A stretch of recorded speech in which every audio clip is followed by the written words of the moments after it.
Ladies and gentlemen, recorded in Fredericton, New Brunswick, Canada, it's time for Fight Night Picks with your hosts, Craig and Matt Allen. And just like that, we're back getting set for UFC Fight Night. Pavlovich versus Blaydes coming at you, back-to-back cards at the UFC's Apex. They spent $100 million on the facility, and they have to pay for it somehow, and it's with fights like these. As always, one half of your hosting duo, Craig Allen, Twitter and Instagram at Craig Allen FNP. With me to my left, to your right, respective socials, Matt Allen FNP, looking to pick up the pieces from What a UFC terrible week we just had. Fight Night Holloway versus Allen. But Matt, when we do focus forward on this card, 13 total fights headlined by those two big heavyweight finishers in the main event. Sergei Pavlovich, 5 straight first-round knockout wins after losing his UFC debut against the venerable Alistair Overeem. For Curtis Blaydes, 3 big wins in his own right.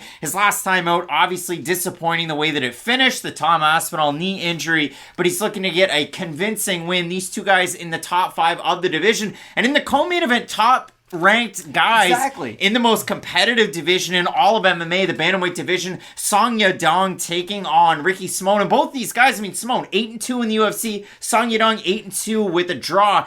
This card is filled top to bottom with a lot of question marks, but up at the top, a lot of big-time fights. I don't know about you, but when I initially looked at this card, I guess last week before the Max Holloway-Arnold Allen card, I was a little bit down on it. I felt like I was going to have sort of that big card hangover, but as I broke this fight card down, there's a lot of really fun fights on this card. We're talking about Bobby Green, Jared Gordon. That's a fun fight where that could be like a prelim main event on a pay-per-view even. That's how fun of a fight that is. Tavares, Silva, these might not be the biggest names in the world, but these are competitive fights that should result in sort of fight the night style matchups. Well, when you do look at it, as we always do with Fight Night Picks, we're going to throw it on over to our Fight of the Night screen. Make sure you let us know down below in the comments who you have in the Fight of the Night. Let us know down below in the comment section who you've got. It's time for the Fight of the Night with Fight Night Picks. So, when we're talking Fight of the Night, Brad Tavares has been in the UFC since The Ultimate Fighter 11. He's never won a bonus. But his last time out, you talk about a Fight of the Night runner-up at UFC, 274? If you look at it for 276. So Brad Tavares has been in the UFC since The Ultimate Fighter Season 11. He's never won a bonus. He's been around a decision man. A time or two. Second most decision wins in company history behind Neil Magny. Tavares has 12 of them. But his last time out, a Fight of the Night runner-up. Barberena versus Lawler got it done, UFC 276. But Tavares against everybody's favorite whipping boy in the middleweight division, Dricus du Plessis, that was a banger. For Bruno Silva, came in 3 straight finish wins off a USADA suspension.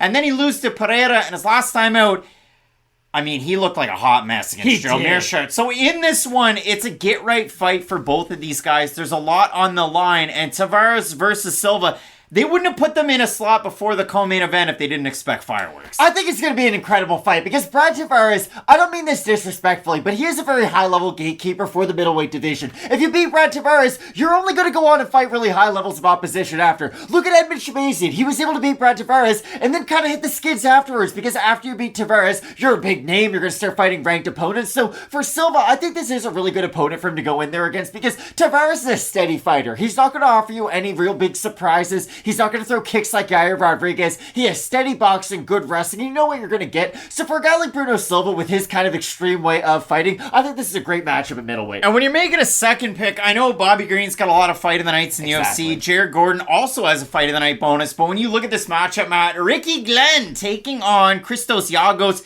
Giagos has won bonuses. Glenn's won a bonus. If you look at these two guys in the lightweight division, I know for Glenn, former World Series champ at featherweight, and it's been up and down in the UFC. Christos Giagos has been so up and down in the UFC that he's had 2 stints of the promotion. So for both of these guys, again, another get-right fight. They're both coming off of fairly significant layoffs. Big injury for Giagos and Glenn. Question marks because he does, kind of radio silence between his fights. Yeah. So a big-time matchup in this division and a little bit of a clash of styles, too. And it's a really fun fight because both guys love the volume game. So I can see this fight being one where we see kind of triple-digit volume numbers for both guys. And for Glenn at lightweight, it has been interesting because at featherweight he had a massive frame, but he still had really good volume. I think we're going to see even more of that volume game at lightweight. And against a guy like Giagos, who, again, will throw a very high output, but can tire as the fight goes on. I think this fight's going to get really interesting. Of course in the first round, of course in the second, but every minute that ticks off the clock, this fight should get even more interesting. One guy fights like a hybrid Prius, the other guy fights like a gas-guzzling Hummer on empty for the last 50 miles, just gunning it. So Matt, a couple of big-time fights. You let us know. I mean, 13 total fights on this card. You're not wrong till Saturday night. Let us know who you have in the fight of the night. 6 ranked fighters on the card, on the main card. Lucindo, Walker looking for their first wins in the UFC because they don't know how to place fights anymore. I mean, Royval Nicolau was on the prelims last weekend and everybody wondered just why. You look at it in terms of UFC debuts, it's kind of the true debut for Walker. It is the real UFC debut out of the Glory Kickboxing prodigy known as Junior Tafa. It's the juggernaut. He's taking on the motor, Mohammed Usman. And listen, Usman hasn't fought since he won the Ultimate Fighter season 30, that crazy knockout win over Zach Ponga. So a lot of fights kind of all over the place. 6 ranked fighters on the card. One giant favorite, and that is Montel Jackson taking on the submission artist. My guy. Old creepy, old walkie man. I mean, it's Rani Yahya. Please don't call him old creepy ever again. Rani Yahya, for as stiff as he is, he's got over 20 submission wins in his pro career. So some big time fights on this one. Okay. And I know, again, this is one of those Fight Night Pick specials where we're breaking down some of these prelims in great detail with some fighters that you might not have heard of before. I think there's a lot of really fun matchups on the card, though. Like, I'm really excited to break this one down. All right, Matt. So we have a lot of fights to go down through. You guys came through in the clutch with the subs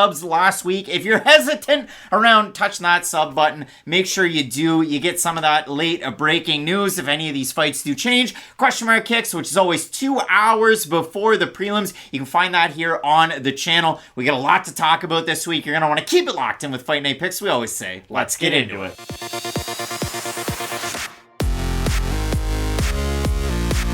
A clash of styles to kick off the prelims. Coming up this weekend, we have Mongolia's Storm. Danaa Bakari is going to be taking on Bam Bam Brady Hiestand. And when you look at the overall career arc of both of these guys, put yourself in their shoes 2 fights ago. For Brady Hiestand, he's going into the finale of The Ultimate Fighter against Ricky Tercios. He has a blood and guts type of fight of the night where he loses to split decision. Listen, some of those rounds were really chintzy. He got dropped at one point in the 3rd round. But for Hiestand, that kind of is where it stands. For Bakari Danaa, he was on a 3-fight knockout streak in the UFC after he lost Alatang Haley to make his debut. He's taking on Chris Gutierrez. He's the favorite against Chris Gutierrez. And then he gets finished in that fight. And then a couple of months afterwards, he replaces Simon Oliveira on short notice after switching up his training camp to Tiger Muay Thai. And then he ends up losing a kind of a close decision to Kyung Ho Gong. So for both of these guys, it is kind of a get-right fight. And I know for Hiestand, that might sound a little odd, but his last time out, he did get wobbled by the first punch that Fernie Garcia threw in that one. He went out there with his wrestling shoes. He ended up going out there, getting a great decision win. And for Hiestand, that's kind of what he's known for. I know, coming into the Ultimate Fighter, people looked at Hiestand and they considered it okay. He's got some wins on the regional scene, tidy little amateur record, but as a pro, he had 1 loss to Chad Anheliger, who was 9-5 at the time. And Chad, turns out, pretty good fighter. He's in the UFC in his own right, but for Hiestand, out of all of the wins before he came into the UFC, 0-24 combined opponent record. So great. Then he goes out there, he beats Josh Reddinghouse, and that's a really recognizable name over with M1 Global. He beats Vince Murdoch, finishes him in that one. Then he gets into the finale against Tercio. So a lot of those question marks around the record, they kind of get thrown out the door a little bit. And what do we know about Hiestand? Well, as I said, trains at Sick Jitsu in the Pacific Northwest, and you'll see those influences in training, and I'll throw some pictures up there for Hiestand. Training for this camp out of Sick Jitsu, cross-training over at Syndicate with Michael Chiesa, with Vince Morales, who we're going to talk about later on in this card, because a little bit of give and take there with a guy like Ricky Simone, who trains out of ATT Portland. But for Hiestand, a lot of wrestlers, a lot of noted fighters in those corners. And when you look at a guy like Hiestand at only 23, he continues to kind of evolve his game and mix his martial arts when he fights. He definitely does, but that's something that kind of worries me in this fight. I like the fact that he is so well-rounded, and the fact that he is starting to mix in his boxing with his wrestling a lot more effectively. But on the other hand, Danaa does throw a high variety of strikes, and although he might not be the highest level of striker, he's unorthodox with the way that he can throw hooks. He is a very long-range striker with the way that he can use his boxing, and I do think that there's a world, I told you this before we started filming, I think there is a world where Danaa could go in there and get a knockout in the first round and look really impressive, because he does move his feet very well for being a primary striker, and what's something we always say on this channel, it's not just a thing to have great takedown defense and dig underhooks, but if you have great footwork, that does help you evade some of the initial takedown attempts of your opponent, and I do think Danaa has the type of footwork that can help him avoid some of the initial takedowns of Brady Hiestand, but it will be interesting to see how Hiestand tries to close the distance, because if he does go in there using his boxing combinations like we have seen in the past, I don't know if he has the durability to stand up to the combinations of a guy like Danaa, because Batgerel might be able to get hit on the chin, you can wobble him. If you're a really high level striker, you'll be able to give him issues because you might be able to out technique him, but I don't think Hiestand's going to be able to stand in this fight a lot. I'm sure he's going to use his boxing to try to open up his wrestling at a certain point, but I really do think that wrestling is the thing that's going to give him the majority of his success in the matchup, because I think he's going to struggle on the feet. Like you've said, even in fights that he's won, he has had a susceptibility to getting tagged on the feet, and against a guy like Batgerel, he has that real kind of power where if he hurts you, he's not just going to let you get off the leash after that. He's going to pursue you and try to finish you afterwards. Batgerel, out of his takedown defense numbers, I mean, he's 3-3 in the UFC, so it's a decent level sample size, but he defended, 4 of 7 total takedown attempts from Alatang Lee in that one. That was actually a fight of the night in his debut. He defended, he went 0 of 2 against Kyung Ho Gong, so I guess Gong went 0 of 2, sort of that 66% takedown defense for Batgerel Danaa. But you look at those knockout wins, and he won 3 fights in a row. He looked amazing in them. He goes out there and he beats Guido Canetti. It was a lead left hook knockout, and he floored him. Canetti was on Beach Street, as we now say. So in that one, a great win. Guido Canetti recently retired. He beats Kevin Natividad, lands a good right hand. The left hook is what stops him, and then there's about 5 unanswered shots after that one. Kevin Natividad out of the UFC. And then he takes on Brandon Davis. Performance bonus, Brandon Davis no longer in the UFC. So anybody that Batgerel Danaa has beaten is out of the UFC, and anybody that he's lost to is still in the UFC. So it's a little bit of a seesaw there with the record of a guy like Batgerel Danaa. We know how good the striking is. We know how good that lead left hook knockout can be when he's fighting from the orthodox stance. He will switch his stance a little bit, but I talk about the training camps out of both of these guys, and for Batgerel Danaa, that's where it really gets interesting, because as I said, for that Kyung Ho Gong fight, it was right after getting knocked out by Gutierrez. He switched up to Tiger Muay Thai out of Thailand. For this one, Fight Ready MMA training with old foe, Alatang Lee. You love that. But out of it, Alatang Lee, Shimon Moraes, Julia Budd, Lance Gibson, they both lost recently. But when you do look at it... Not in their primes, I think that's fair to say. Lance Gibson is. I guess Lance Gibson is. Sorry, Julia Budd, though. Senior, no, but Gibson, yes. Exactly. But when you look at it, too, for Batgerel Danaa, he is a part of the Brazilian contingent there with Eric Albarracin, Henry Cejudo, Costa, Patricky Pitbull, so you do like to see those guys and those looks, and I assume there's probably a lot of wrestling going on in that room, and I would think a perfect guy to emulate the style of a guy like Brady Hiestand, who was supposed to be on the next pay-per-view, but it was just announced that he fell out, is a guy like JSP Jonathan Pierce, a long-rangey boxer who mixes in those long-rangey takedown attempts. So I really like this fight. The story of it for me is, of course, the wrestling of a guy like Hiestand and the power striking of a guy like Batgerel Danaa. Batgerel is favored in the matchup, Matt. I'll give you the point after we have a look at the topology votes. Surprised to us they are to you. I'm going to say over-under. I think it's going to be close. I'm going to say over-under 62.5% for Batgerel in this. I think they'll be over, but just slightly. Just slightly. 71% going with Batgerel Danaa, 79% by knockout. For the 29% that have Hiestand, 74% by decision. So the only point I wanted to make was, I think we both agree, Hiestand has all the skills to win this by decision. I really do think he does. I think he can mix up his boxing in with his wrestling and go out there and just put a pace on Danaa that maybe he can't keep up with, to where he can effectively strike Hiestand to kind of make up for the difference that the control of his wrestling would make. But I still think the variety of strikes that Danaa can throw on the outside is going to be a little bit too much for Hiestand. If Brady goes out there and wins the decision, I will be more than happy to eat my words, because it will be nice to see a prospect who is only 23, who, like you said, seems to make those improvements, go out there and get a real meaningful win. But I do think Danaa, Batgerel, goodness, I've struggled with that, does just have the slight edge in striking. I do think that'll get it done for him. I mean, for Hiestand, he started to kind kind of incorporate a little bit of a dominant cruise to his style where he'll figure eight on the outside to try and land some of those single shots. He switches stances quite a bit in his own right, or at least he has as he's come along. And what we saw out of him in his last fight, again, some single shots, the reset, and then he gets out of space, throws the double leg out there, and if he's able to get it, he has some really good top pressure in these fights. And Fernie Garcia is no slouch. That's a really good win that Hiestand was able to get his last time out there. Odds were pretty close in the fight. I'll go with Batgerel Danaa because I do like the power in his fights, and I like the fact that even at 33, he's not necessarily shop worn, and he tends to have good output as his fights go on. So both of us going with Mongolia's Storm, Batgerel Danaa, to get the win in the matchup. Let us know down below in the comments section who you have will be the Ultimate Fighter runner-up, Bam Bam Hiestand, or will it be Storm Batgerel? Some big-time fights left on this card. Matt, co-main event, 135. Song Yadong taking on one tricky fighter from the Pacific Northwest in Ricky Simone. Main event, Pavlovich versus Blaydes. You're not going to want to miss it. Keep it locked in with Fight Night Picks. We always say, let's get into it.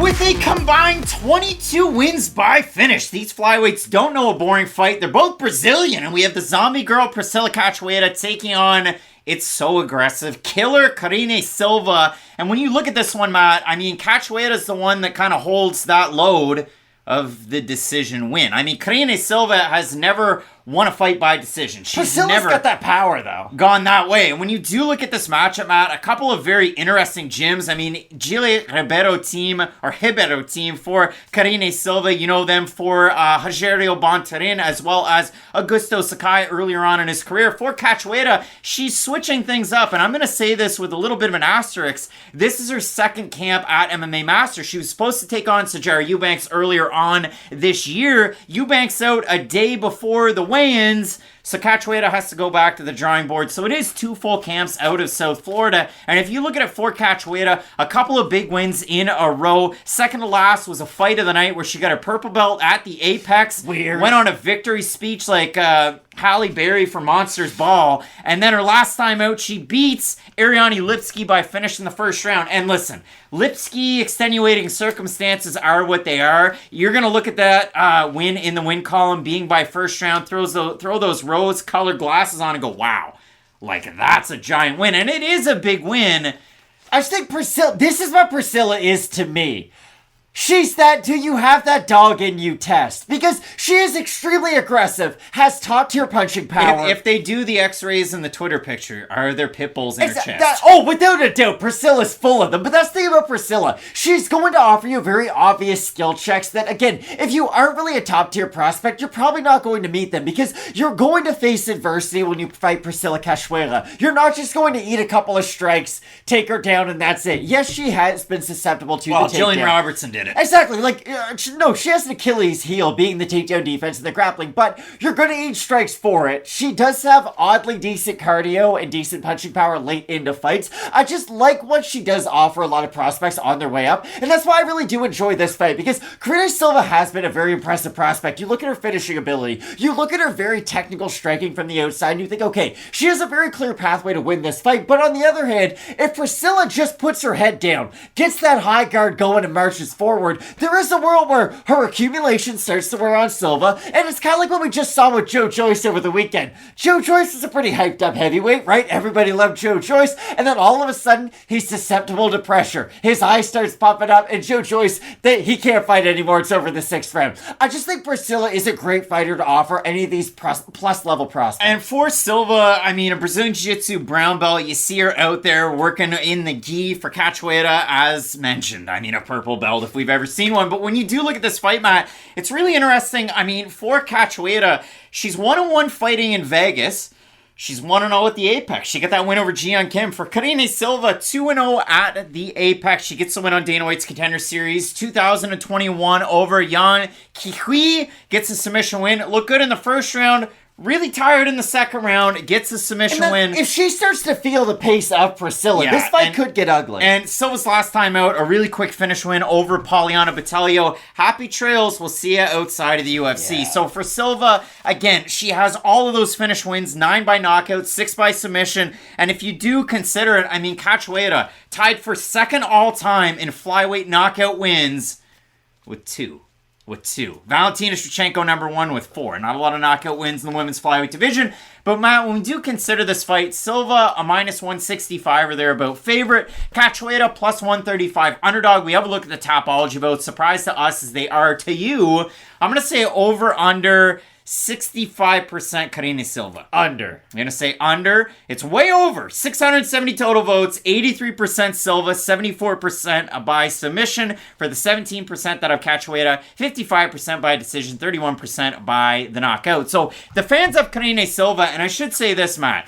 Her striking is very good. It's the forefront of her game. Good. Nice tie stance. Nice tie guard. But again, I just wonder about if you have somebody that presses a pace against her, how's her cardio going to hold up? If you look at Silva, she's never won a fight by decision. And you look at 2 finishers, it's hard to project a decision win. But it tends to happen more often than not at the women's flyweight division. So I do have a hard time with this fight, not necessarily breaking it down in the most analytical stance, but for me, I do have a hard time trying to pick a winner. And I don't think the underdog pick is a bad pick by any means, because again, Cachoeira is an obvious kind of skill check for a lot of these prospects on the way up. Remember we talked about this with Greg Hardy when he first came over to the UFC? It was, hey, he doesn't have a lot of MMA experience, so every opponent he faces, he's going to face kind of the cardio skill check and the leg kick skill check. You're going to offer all these different opponents on your way up, and for Silva, you're going to face someone who's going to really rough you up in this matchup, so it will come down to how comfortable can Silva be in some of these exchanges.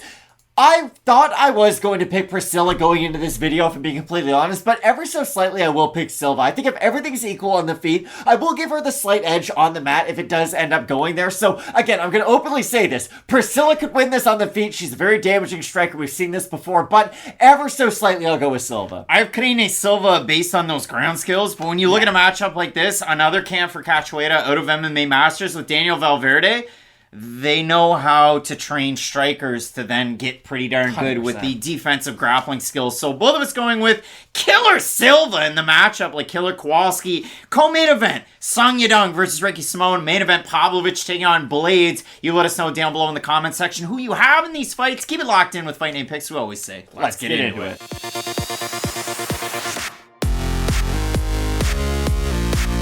Prospect versus prospect banger. Coming up on the prelims this weekend at featherweight, we have Francis Fire Marshall welcoming Francis William Jaguar Gomis to the United States of America. And when you look at it for William Gomis, this is his first fight in North America, and it's only his second fight outside of Europe. He got a big win with UAE Warriors before he was able to kind of round things out on the regional scene, end up in the UFC. And it was on a few weeks' notice that they announced William Gomis' debut at UFC Paris, where he was going to be taking on Jarno Aarons. And Gomis getting ready for a fight out of MMA Factory. Aarons, he was getting ready for a fight in his own right. They threw those two guys together. Gomis was a minus 225 favorite in the matchup, but as we said getting ready for that one, we were different on the pick, but we said it's going to be a really close fight, and out of it, I know it's a majority decision win for Gomis. I scored at 30-27 for Gomis, but it was a really close and competitive fight. 30-27, It really was, and you got to learn a lot about both guys. I know Aarons has a debut coming up. They originally had a matchup against David Onama at the end of last year, coming into January, but when you look at a matchup like this, Matt, I had so much to say about Gomis going into that debut. His cousin is a guy that's got a fight coming up in the very near future, his uncle is Gregory Baben, and Baben's got a fight coming up on that Bellator Paris card that's headlined by Gegard Mousasi and Fabian Edwards. You know I'm watching that one. But when you look at a guy like Gomis, at 13, he found Sunday, became a junior national champ in France, and he was able to parlay that into this wonderful MMA career. And look at Gomis' last loss.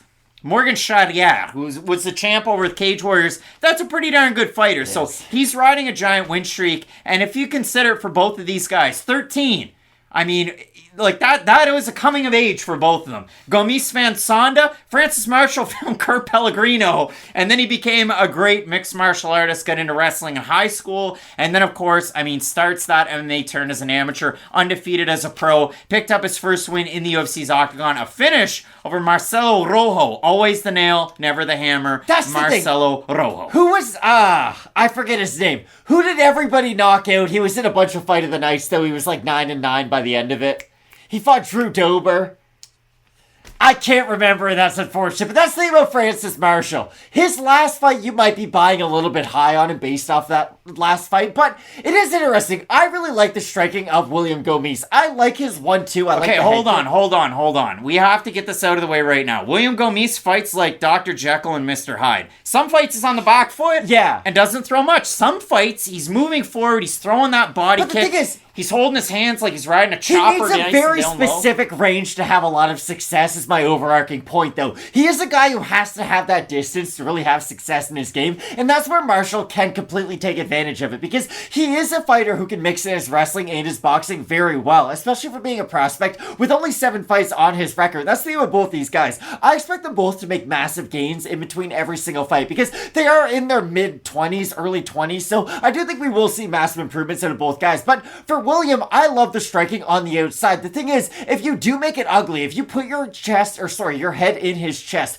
use boxing combinations, dirty box him, use your wrestling, you can have a ton of success, but the problem is, you're going to eat a lot of damage on the way in. But like you said, there is that switch of William to where, when he's moving forward, throwing the combination, throwing the body kick, and his body kick is beautiful, I couldn't agree anymore with you, it is great, and he's working at kind of 100% efficiency. But if he's on the back foot, kind of just looking for the big shot, reminiscent of Uriah Hall kind of midway through in the latter half of his career, I think he will really have difficulty with the pressure of Marshall. When I look at a guy like Gomis, and we talked about that in the debut, it's that, okay, this guy has flashy striking. He had that great fight against Harila, who's like a superstar with Cage Warriors, and every time they bring him back, they announce it in an email. But when you look at a guy like Gomis, they said, okay, as good as he is as a striker, wrestling's at the forefront of his game. We saw that against Jarno Aarons, who's a very accredited judo player. Gomis was the one that was getting the takedown. Gomis, even out of the head and arm throws, and Jarno landed one good one, Gomis was able to scramble out of the position, end up on top, and land some good shots. And in that fight,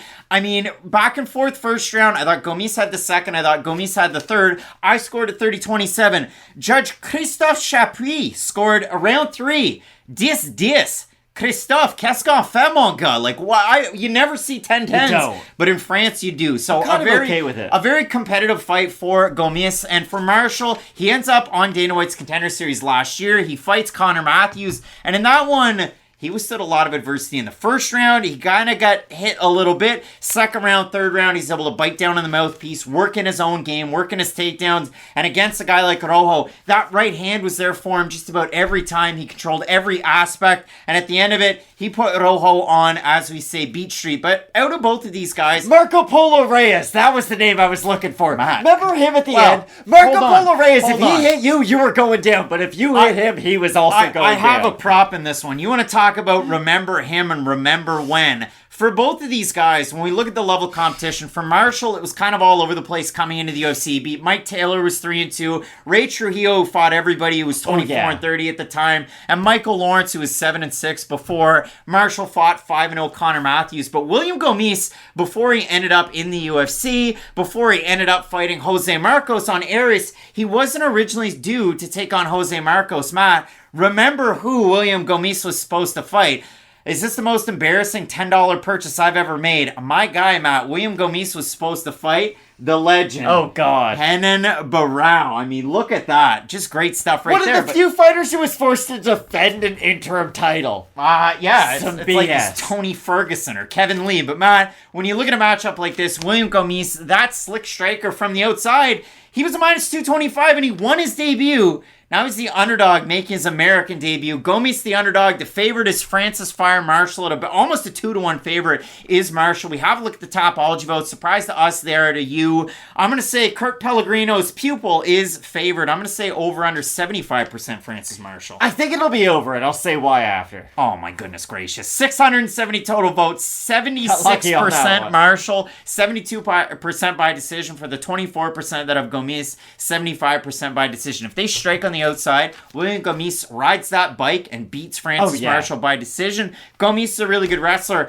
if you can't tell, I have it as a little bit of a toss-up, but you have some big pros from Marshall as well. I just think the range is going to be a big X factor in this fight, because for Gomis, even his wrestling does come a lot from sort of those clinch exchanges, sort of the scrambles, and I don't think Marshall's going to be that loose on top with his wrestling exchanges, and that's why I do think the pressure of Marshall is going to be such a big X factor in this fight. So for me, I do have Francis Marshall. I think his boxing and his wrestling is going to be able to disguise each other enough to have a decent amount of success, but still, I was very high on Gomis coming into the UFC. I love his striking. I even like his grappling ability, but again, I think the heaviness of Marshall on top is just going to make it difficult for Gomis to really scramble and have effective grappling off his back. Marshall has to find his way into his fights, and that's 100%. A little bit scary. His striking's coming a long way, but his striking defense isn't matching the offense that he is throwing, because he throws a really nice 1-2, punctuates it with a big right hand, and again, Kurt Pellegrino, what was he known for in the UFC?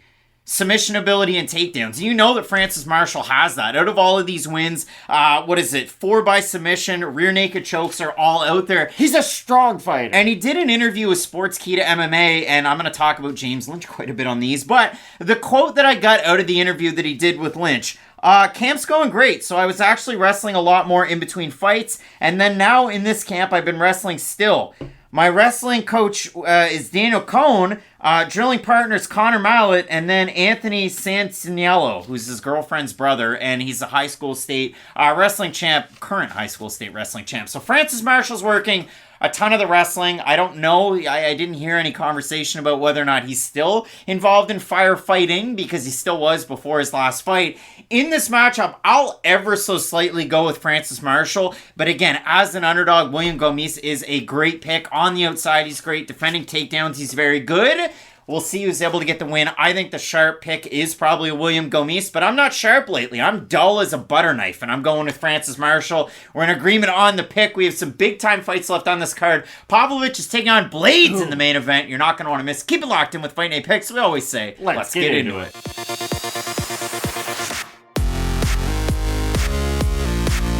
Heavyweight finishers clash in a battle of the Hey Brothers in Vegas. Matt, coming up this weekend, we have the Ultimate Fighter Season 30 winner, Mohammed the Motor Usman, taking on the former pro kickboxer, currently 4-0 in MMA, all in 2022. I'm talking about the Juggernaut, Junior Tafa. And Matt, a lot of people excited about the UFC debut of a guy like Junior Tafa, but if I back it up a little bit, for Mohammed Usman, I'm going to play something.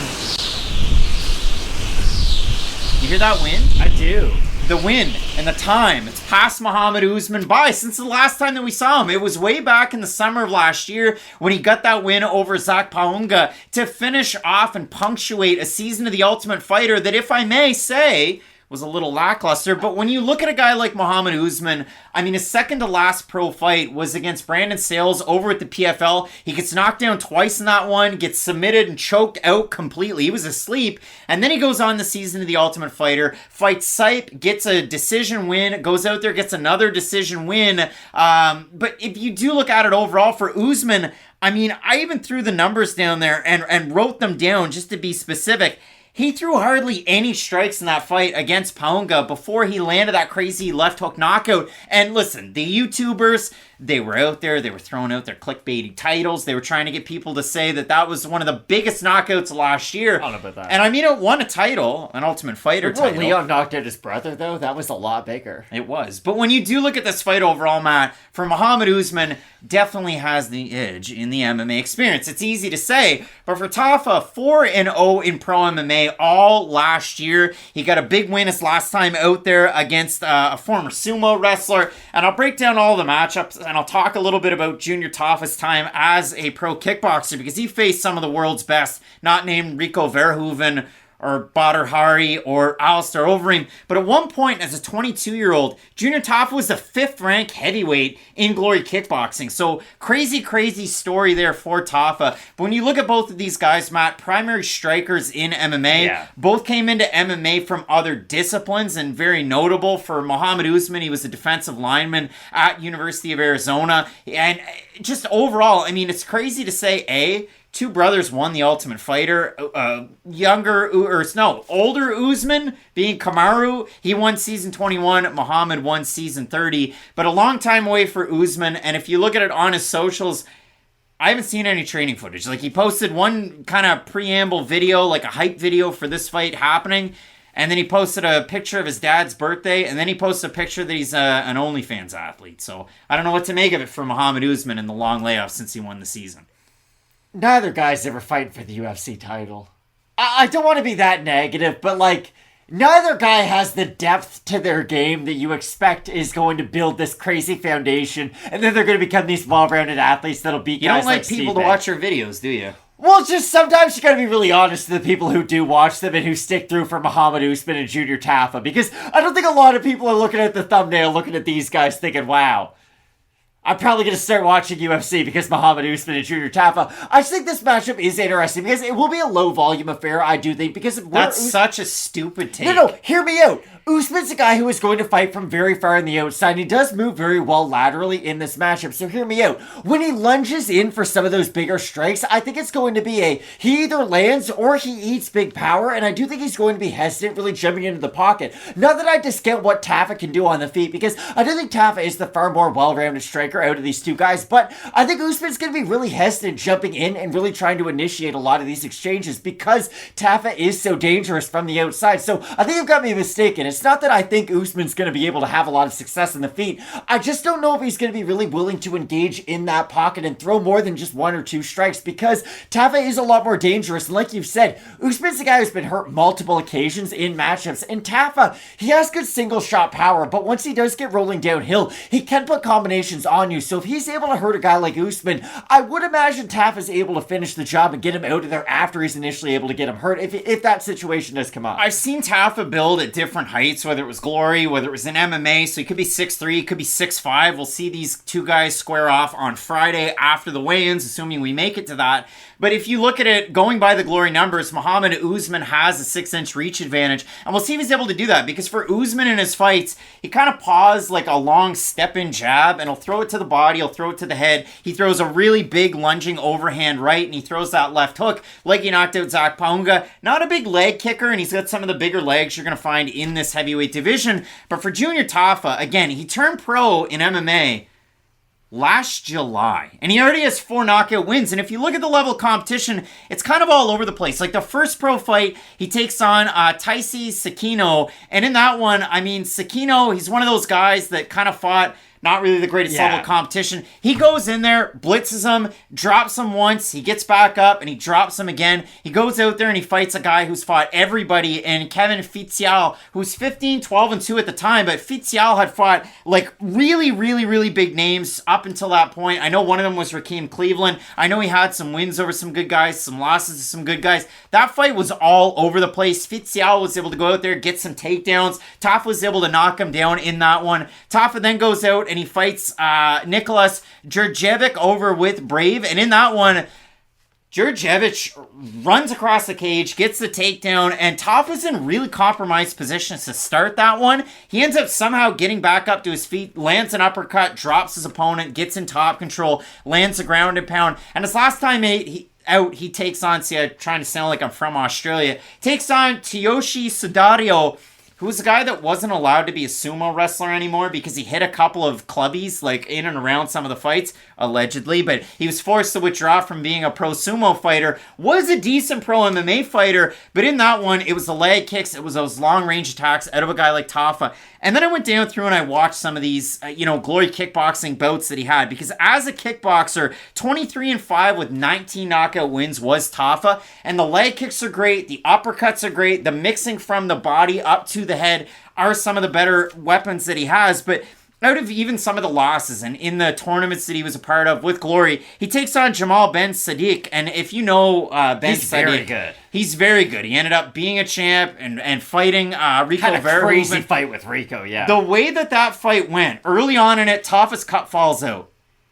And then he's got to put it back in. And then it falls out again, and the referee says, if this happens one more time, this is the end of the fight. You can see Tafa continuing to try and adjust it. And out of it, I mean, some really kind of close to the belt strikes by Ben Sadiq. And it ends up, that's how Tafa ends up getting finished. And Tafa's also fought, and I want to make sure I get it right, Ajabai. And in that one, he's a guy that had fought and trained with Verhoeven.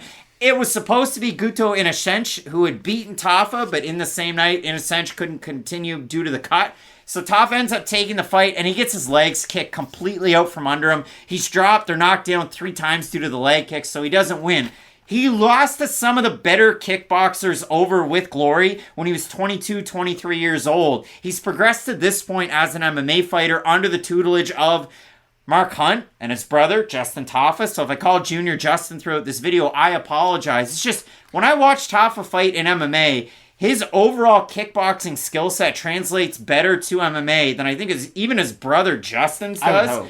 And I think Junior Tafa has a pretty darn high ceiling in this fight and in overall MMA, as long as he can work some of that takedown defense, because as I said, Djurdjevic was able to run across the cage and take him down, and that fight was about 4 months ago. I struggle with this fight, and I said it earlier. I think the big actions are going to be few and far between. I really do. I think Usman's going to fight this a hesitant fight, and we can disagree on that. That's fine. I just don't know how willing Usman's going to be to get in that pocket and really go for things, and this is what I mean. On the outside, he's going to be hesitant, and all the way on the inside, he's probably going to be going for a lot of takedowns. If he gets them, it's not like Usman's Damian Maia on the mat. It's going to be a lot of heavy control on top, and not a lot of big action, so that's why I have a hard time with this fight. I think Tafa easily has enough power to knock out Usman without a doubt, but honestly, vice versa, the same thing has to be said for Usman. He is a big and powerful enough athlete to where if he lands clean, he can definitely stop and finish a guy like Tafa. I just struggle with a lot of the in-betweens on this matchup because I'm not sure what we're going to see. Boxing and Muay Thai experience for Tafa. His line over with glory was 7.98 strikes landed per minute to 11.21 received, and his average fight time was 4 minutes and 16 seconds. You love that. They were over quick. And if you do consider, for Tafa, that lead uppercut's a big weapon, but he'll throw it from either arm. He'll throw it from either stance. He'll switch his stances too. And he tends to pace himself well in kickboxing, but in MMA, we haven't really seen it because the fights have been over very, very early. Fitial, as I mentioned, he had fought Rico Rodriguez. He was 1-1 against Ben Sassoli and 1-1 against Rocky Martinez, who is in the UFC as well. So when you look at the odds, Matt, Junior Tafa is favored in the matchup against the guy who just won the Ultimate Fighter in Mohammed Usman. If you look at it for a guy like Usman, he's been off for quite some time. I guess they are pretty close. Usman opened as a favorite. He's now, kind of around par. So both these guys at par. I misspoke. When you have a look at the Tapology votes, I have no idea where they're going to be. I'm going to let you set the line. I'll say Tafa is plus 65%. 65% over under. I'm going to say over for Junior Tafa. And it's over. So 678 total votes, 74% going Tafa, 89% by knockout. For the 26% that have Usman, 69% by knockout. The trouble I have with this one, Matt, is Usman. Last 4 fights. Sales.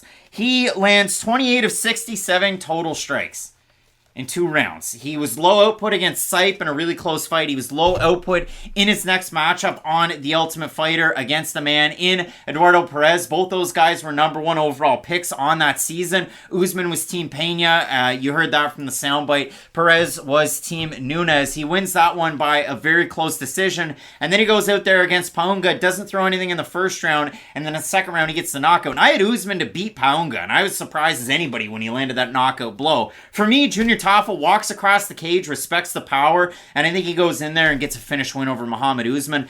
I think it's a night and day with the striking, and Usman isn't a big wrestler like his brother. So for me, I like Junior Tafa in the matchup. It's almost like my pick of Iwan Kutsalaba last week, which is one of the few I got right. I'll hitch my wagon to how confident you are with Junior Tafa. I also agree with the pick. It's pop and popcorn if it's anything. 2 big I don't know, you just strikers. said he was going to walk across and finish the guy, so you seem pretty confident. So, yeah, that doesn't seem pop and popcorn when you predict a finish. So, I'm going to say Junior Tafa. Again, I do think he is the more technical striker, and I think he can make Usman pay for some of those in-betweens on the outside. But again, if Usman does make this a boring fight, uses the clinch control, really does create a lot of, just destroys, I guess, the separation in this fight and eliminates some of the kicks and the combinations of Tafa, I can see Usman having success, but I'll have Tafa in the matchup. We'll have a look. A couple of powerful strikers at heavyweight. Both of us going with the juggernaut Junior Tafa making his UFC debut. He became a pro mixed martial artist last summer, less than a year ago. So a big time fight on this card. Main event also in this division. Pavlovich taking on Blaydes. You're not going to want to miss it. Keep it locked in with Fight Night Picks. We always say, let's get into it.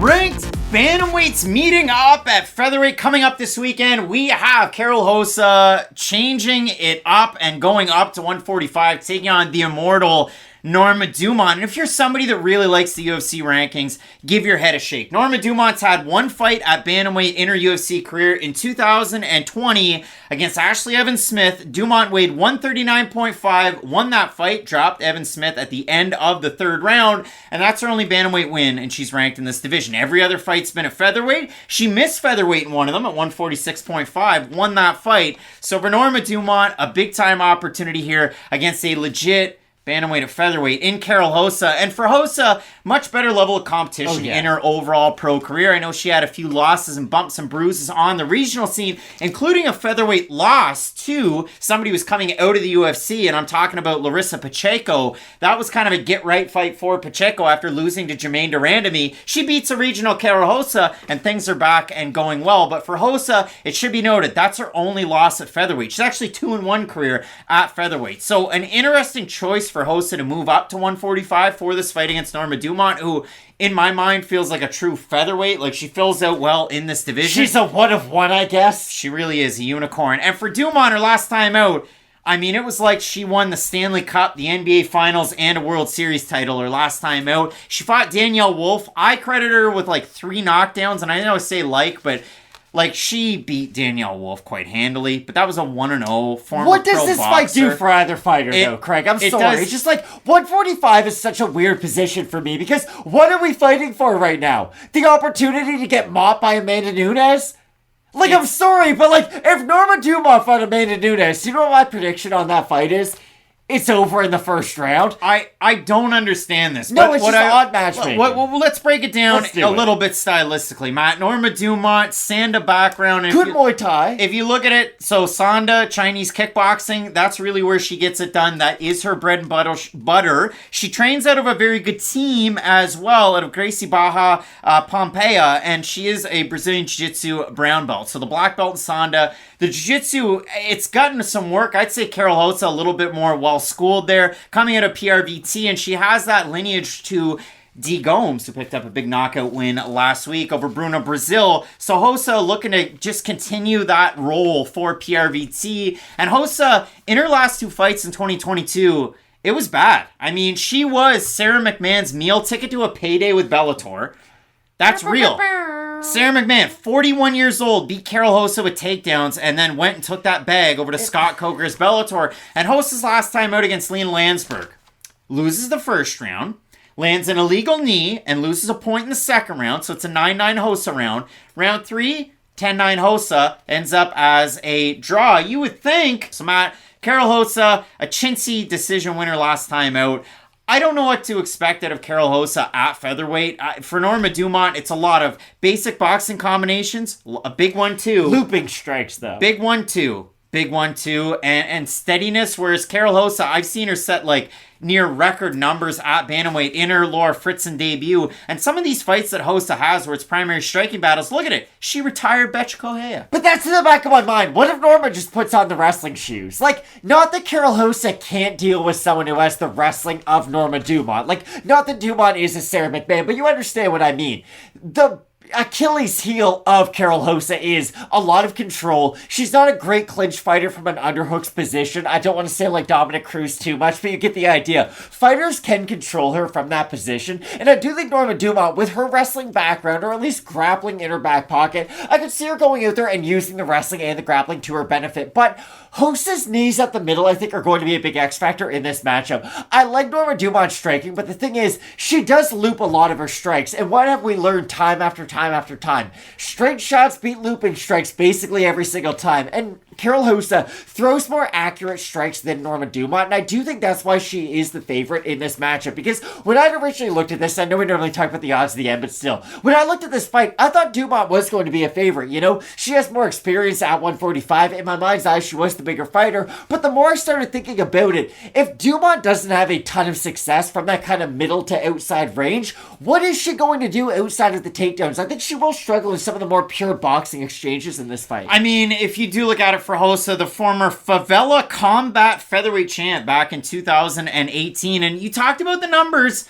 I'd like to talk about them because we have a decent sample size here. Norma Dumont got knocked out by that right cross against Megan Anderson, making her UFC debut. The only other loss for Dumont was a really close decision against Macy Chasson. It was the striking of Dumont. It was the takedowns of Chasson in that one. But analytically, 6.14 strikes landed per minute for Rosa favors her over Dumont to 3.64. 4.11 strikes absorbed per minute to Rosa, 2.04 to Dumont. And if you look at it in terms of the striking defense numbers, 49% for Rosa to 69% by Dumont. Dumont doesn't get hit clean very often in these fights. She defends better against long-range attacks in general, or she has in the UFC, at least by the numbers, than Karol Rosa has. But when you look at the level of competition, for Dumont up at featherweight, she was rumored to have fights against Holly Holm and some bigger names, but she beat Ashley Evans-Smith at bantamweight, she beats Felicia Spencer, she beats Aspen Ladd in a main event that really happened. Co-main event,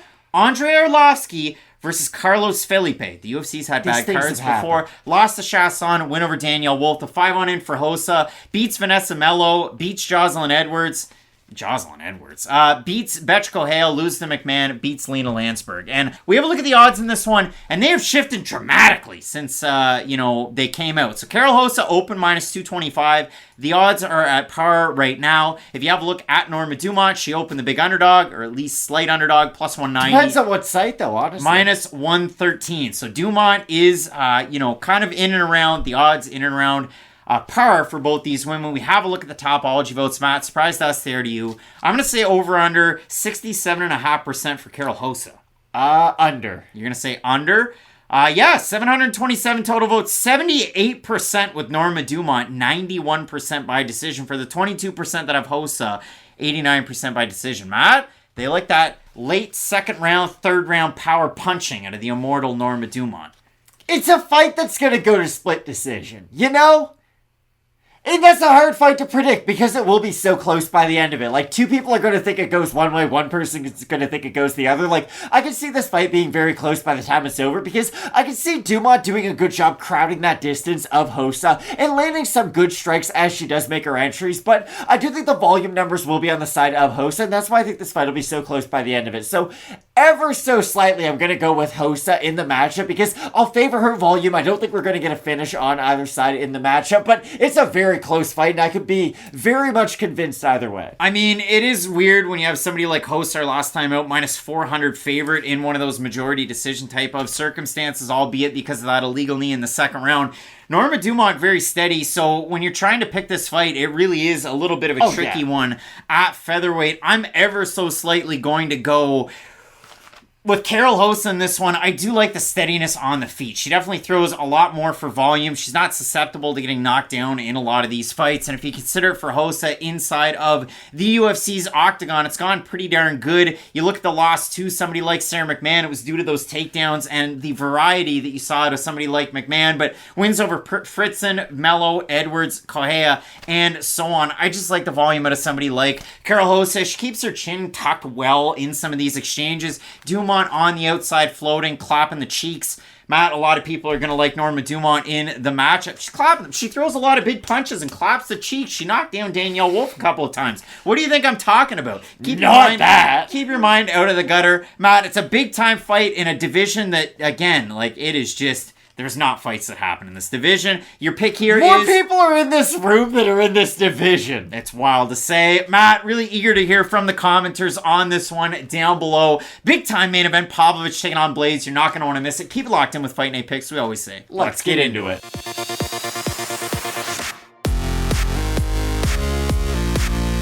Generational clash coming up at bantamweight this weekend. We have American Top Team and Team Constrictor's own Rani Yahya, 2007 ADCC champion. I'm talking about the ledge, and he's going to be welcoming quick Montel Jackson into the UFC's octagon. And I said this a little bit last weekend. We had Ed Herman, Zach Cummings, and it was a great fight. And both guys got $50,000 as a bonus. But with these aging legends, a lot of MMA fans these days, They don't care about the history. They just don't. It's not like baseball. Baseball right now has a show headlined by Carlos Pena going to Cooperstown and talking about relics of times past. Can I offer a bit of a rebuttal, though? Go for it. MLB doesn't make their aging veterans take it at bat against the person who just won a Cy Young, and that's unfortunately what the UFC does. The UFC loves nothing more than taking your childhood hero and making them fight the next up-and-coming prospect on their way. Well, that's the biggest difference between the two. You don't have to shout about it, but for Rani Yahya's pro debut was in April of 2002. Matt was 3 years old when that happened. I'm imagining Derek Jeter trying to take it at bat against modern-day Garrett Cole. Rani Yahya, 5th degree Brazilian Jiu-Jitsu black belt. Again, 65 kilogram 2007 ADCC champ. But you look at it, 13-4-1 with a no contest in the UFC. He came in fighting Mike Brown and beat him. Mike Brown, now Rani Yahya's coach. Like, it's just been crazy to see how Yahya has been able to stick around. He's had a lot of injuries and long layoffs. His 5-on-in almost extends back 5 years ago when he beat Luke Sanders. He has a loss to Ricky Simone, who was able to kind of control with the wrestling and the striking. He has a weird majority draw against Enrique Barzola, where first round, Yahya, second round, Yahya, third round, not Yahya. Barzola 10-8'd him easily. And then Yahya's last two performances, he beats Ray Rodriguez, early submission win. And his last time out, beats Kyung Ho Gong, where Rani was on Beach Street in the first round. Rani, he was able to rally back really well. And when I look at Rani Yahya fights, I can go down through the history. I can go down through the guys that he's faced. He had a fight of the night, WEC title fight against Chase Beep.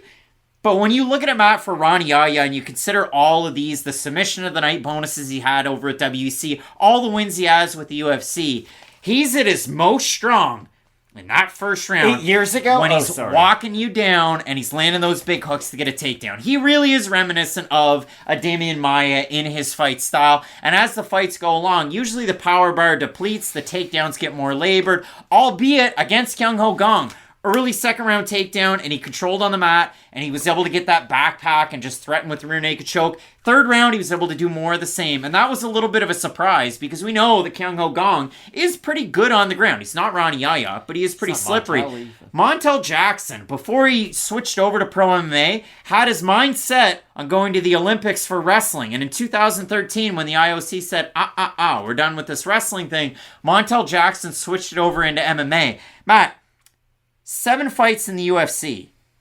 How many knockdowns does Montel Jackson have? 9. He's got 7. So a lot of knockdowns for Montel Jackson. It's a tough fight for Rani. A very big power puncher, but sometimes he gets stuck in compromising positions with his grappling. But he's not a bad grappler, though. And that's the thing. Montel's not a guy who we've seen get convincingly out-grappled for long periods of time. Yes, he's been stuck in positions, and if you get stuck in those positions against a guy like Rani, he'll probably finish them. But... Yeah, you were right. I made a mistake. Last 5 fights for Montel Jackson, 9 knockdowns. 9 of them. Look at your boy. 9 of them.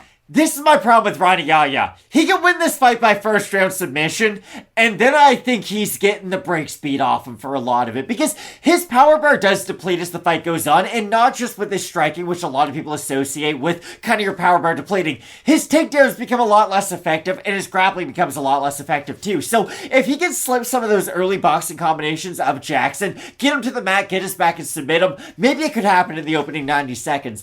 But Jackson has legit power that hurts guys as the fight progresses, and he has power from the opening minute to the last minute of a fight. And that's the thing about Jackson too. Normally we look at prospects, and if they don't get a lot of finishes earlier on in their career, especially their UFC career, it might not be looked at as a positive thing. I'm really high on Javid Basharat, but he's winning all of his fights by decision. It'd be nice to see him get a finish at a certain point.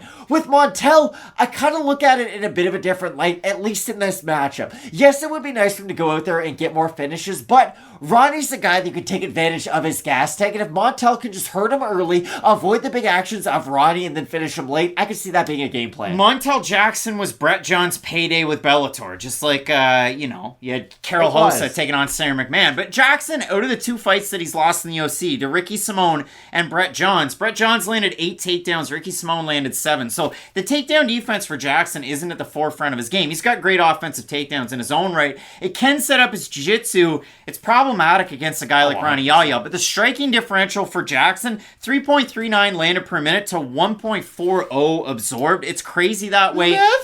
6-2 in the UFC. He's been favored in every single fight, and he's been more than a 500 favorite on 4 occasions against JP Blaydes, Jesse Strader, Felipe Clash, and Andre Sukumtoth. He won all of those fights. He's in that pantheon in this fight against Rani Yahya. Again, the legend. Rani Yahya fought Kid Yamamoto, Mark Hominick, Eddie Wineland, and Joseph Benavidez before Yahya was in the UFC. Been there, done that. Rani Yahya, in the year of our Lord, 2023, as the saying goes, is getting called out by Cody Garbrandt. Weak sauce, my guy, on MMA Junkie. But Matt, when you look at this one, Jackson's a big favorite. Yahya is a pretty big underdog. You have a look at the Tapology votes. I'm going to say over under 95% Montel Jackson. Under, but very high. It breaks my heart. 88% of the fans going Jackson, 48% by knockout. For the 12% that have Yahya, 54% by submission, 32% by decision out of 28 pro victories. Like, he has over 20 submission wins. Rani Yahya, he's going to take your arm home. He's going to take the back. He's going to get it done. But when I look at a matchup like this, I think Jackson has all of the strengths. I think Jackson gets the win with his strike. And I think he drops Yahya and breaks my damn heart. I'm one of those old heads with the Leonardo Is Santos. he going to Tayo Cruz you? He's only going to break your heart? Yeah. And then just go out with a whimper and never make more big songs. Become a big producer. I throw my head. Tayo Cruz has some bangers now that I'm thinking of For it. a short stretch. I have Montel Jackson, though, in this matchup, without a doubt. All right, Matt. Both of us going with Montel Jackson in this one. If you have a look at it, it's got to be awkward for both guys. They're probably walking through the halls with sunglasses, seeing Ricky Simone out there, picking up wins over them. So a big-time matchup, Matt. Simone's taking on Sung Yadong in the co-main event. Main event, Pavlovich Blaydes. You're not going to want to miss. Keep it locked in with Fight Night Picks. We always say, let's get into it.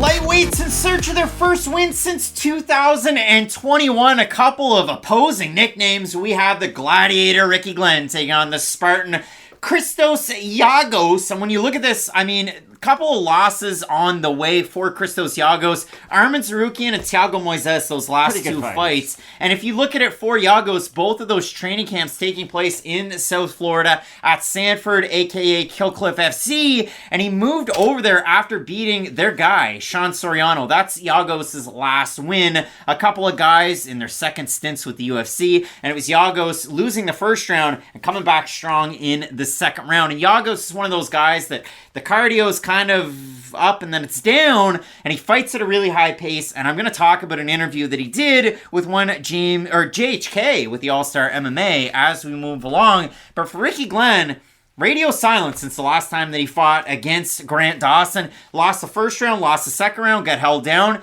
In the third round, came back. He nearly finished Grant Dawson. It was a 10-8 by all accounts in that third round. So that is why it's a draw on his record. Ricky Glenn, World Series of Fighting featherweight champ. He was a big underdog in his breakout performance against Gavin Tucker in the UFC. And that's kind of the craziest part about this fight. This is how I'm going to hand it off to you. Best version of both of these guys. I'd say for Ricky Glenn, it was that Gavin Tucker performance. It's in Canada. The scorecards, 30-25, 30-24, 29-27. He was a plus 275 underdog against Tucker, and Joe Rogan was singing Tucker's praises as Ricky Glenn was beating him down. But the worst version of Ricky Glenn, I have two versions. One against Miles Jury, and one against Angel of Death, Kevin Aguilar, where Aguilar right-hand drops Ricky Glenn in the third round. All 6 scorecards, 30-27. So, best version of Glenn beating Gavin Tucker with the boxing and the overall skill set. Even Ricky Glenn's takedowns.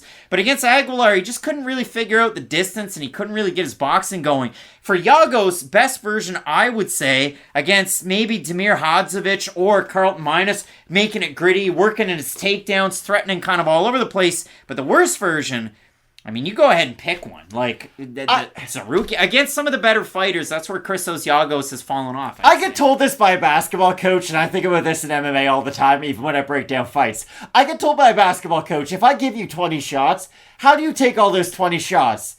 And you have to think, right? Like, that's a lot of shots to take. Like, what spots would I be in?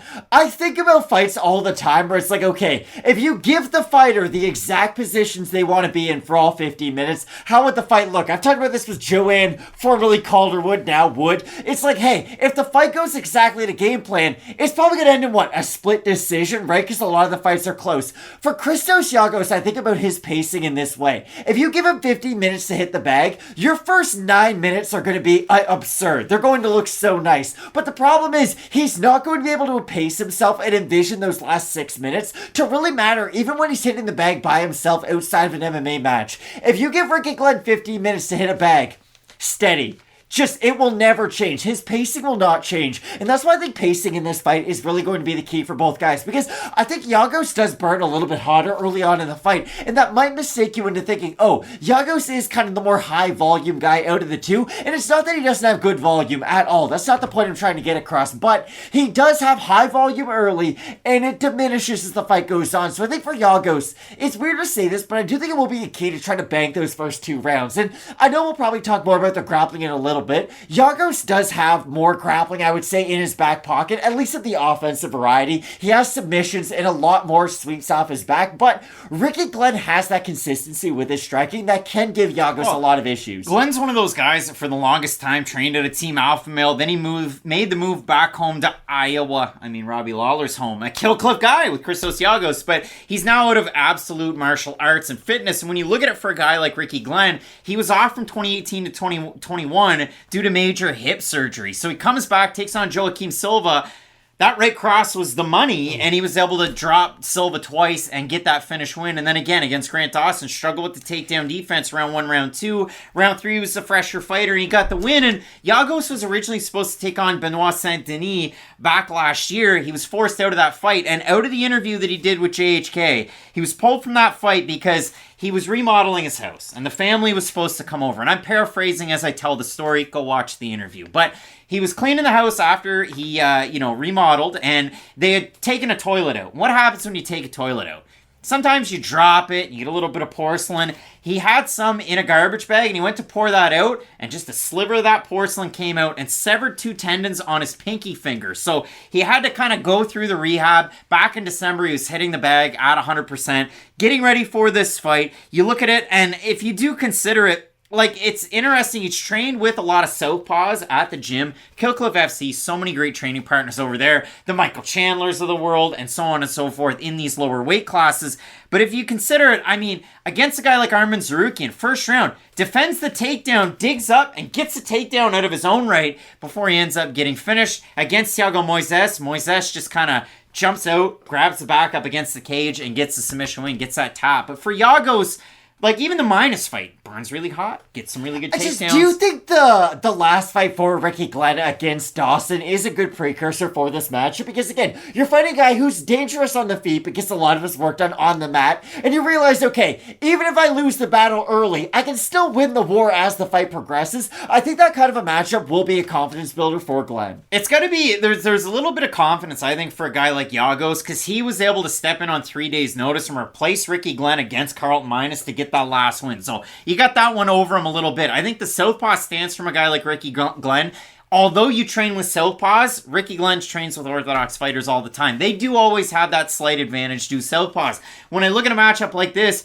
Christos Giagos has decent boxing, and it's always been the part of his game to me that's kind of had to come along as things have progressed. I know he had a really kind of knock him out, drag him out type of fight against Oliveira in the first round when they fought. You know, Charles. And then in the second round, Oliveira is able to go out there and get the finish. It's just, Giagos, put the skills on a board. Is he a better wrestler and grappler? Yeah, I'd say so. Is he a better striker? No, because he leads with his chin out all the time in his fights. The TJ Brown. And he leads with his chin out. So Giagos could struggle in some of those in-betweens. That was kind of my big point in this fight. So if I do look at this one, Matt, I struggle to pick a little bit. Ricky Glenn's a pretty big favorite. That's what kind of scares me out of it. And the odds have shifted. Glenn opened minus 225. He's a minus 200 favorite right now. We have a look at the Tapology vote. Surprise to us, there to you. Long layoffs when you're 34 aren't good. True. So, and for Ricky Glenn, his last time out against Grant Dawson was a year and a half ago. I'm going to say over under 70% Ricky Glenn. I think it'll be under. It's going to be under. It's over 704 total votes.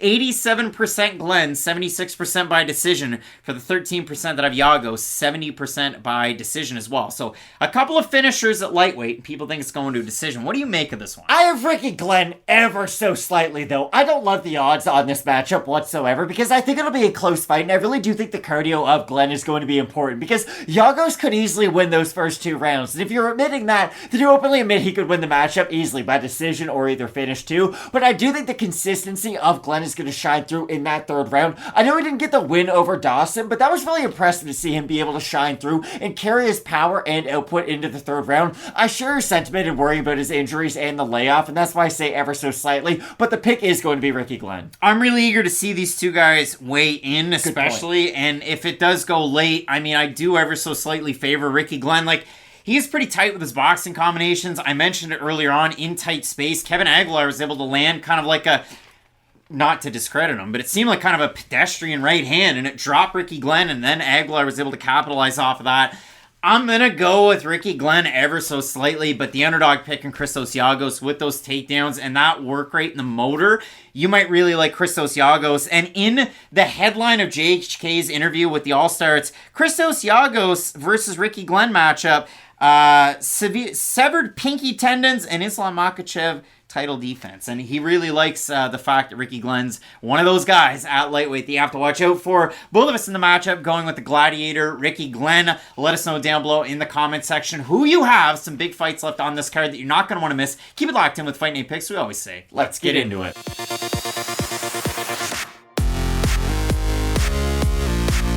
Tentatively scheduled to kick off the main card coming up this weekend. A couple of Atlantic-based welterweight finishers. We have the former CES and CFFC champ Jeremiah Wells. He's going to be meeting up with Semi the Jedi, Matt Semelsberger. And when you look at a matchup like this, Matt, I can't still, at this point, I've watched the fight 3 or 4 times now, understand that, like, it just doesn't register. Matt Semelsberger dropped Jake Matthews not once, not twice, but 3 times, once in each round in his last fight. Great. He hit as a plus 225 underdog. He looked really good in that matchup. And for Semelsberger, you look at it so far in the UFC, obviously more wins than he has losses, but the losses are to Chaos Williams in a really close contest, and then a loss to Alex Morono where Semelsberger couldn't figure out the distance in the first round and the second round. And if you've ever seen Alex Morono fight, he's herky-jerky, he's on the outside, and in the first round and the second round of that matchup, he just circled away from the power, and Semelsberger couldn't land that really long jab that he has and that right cross, and so Morono was able to do great work. Kind of, I don't know if it was a clash of heads or a really hard right hand, but it swelled up the eye of Semelsberger.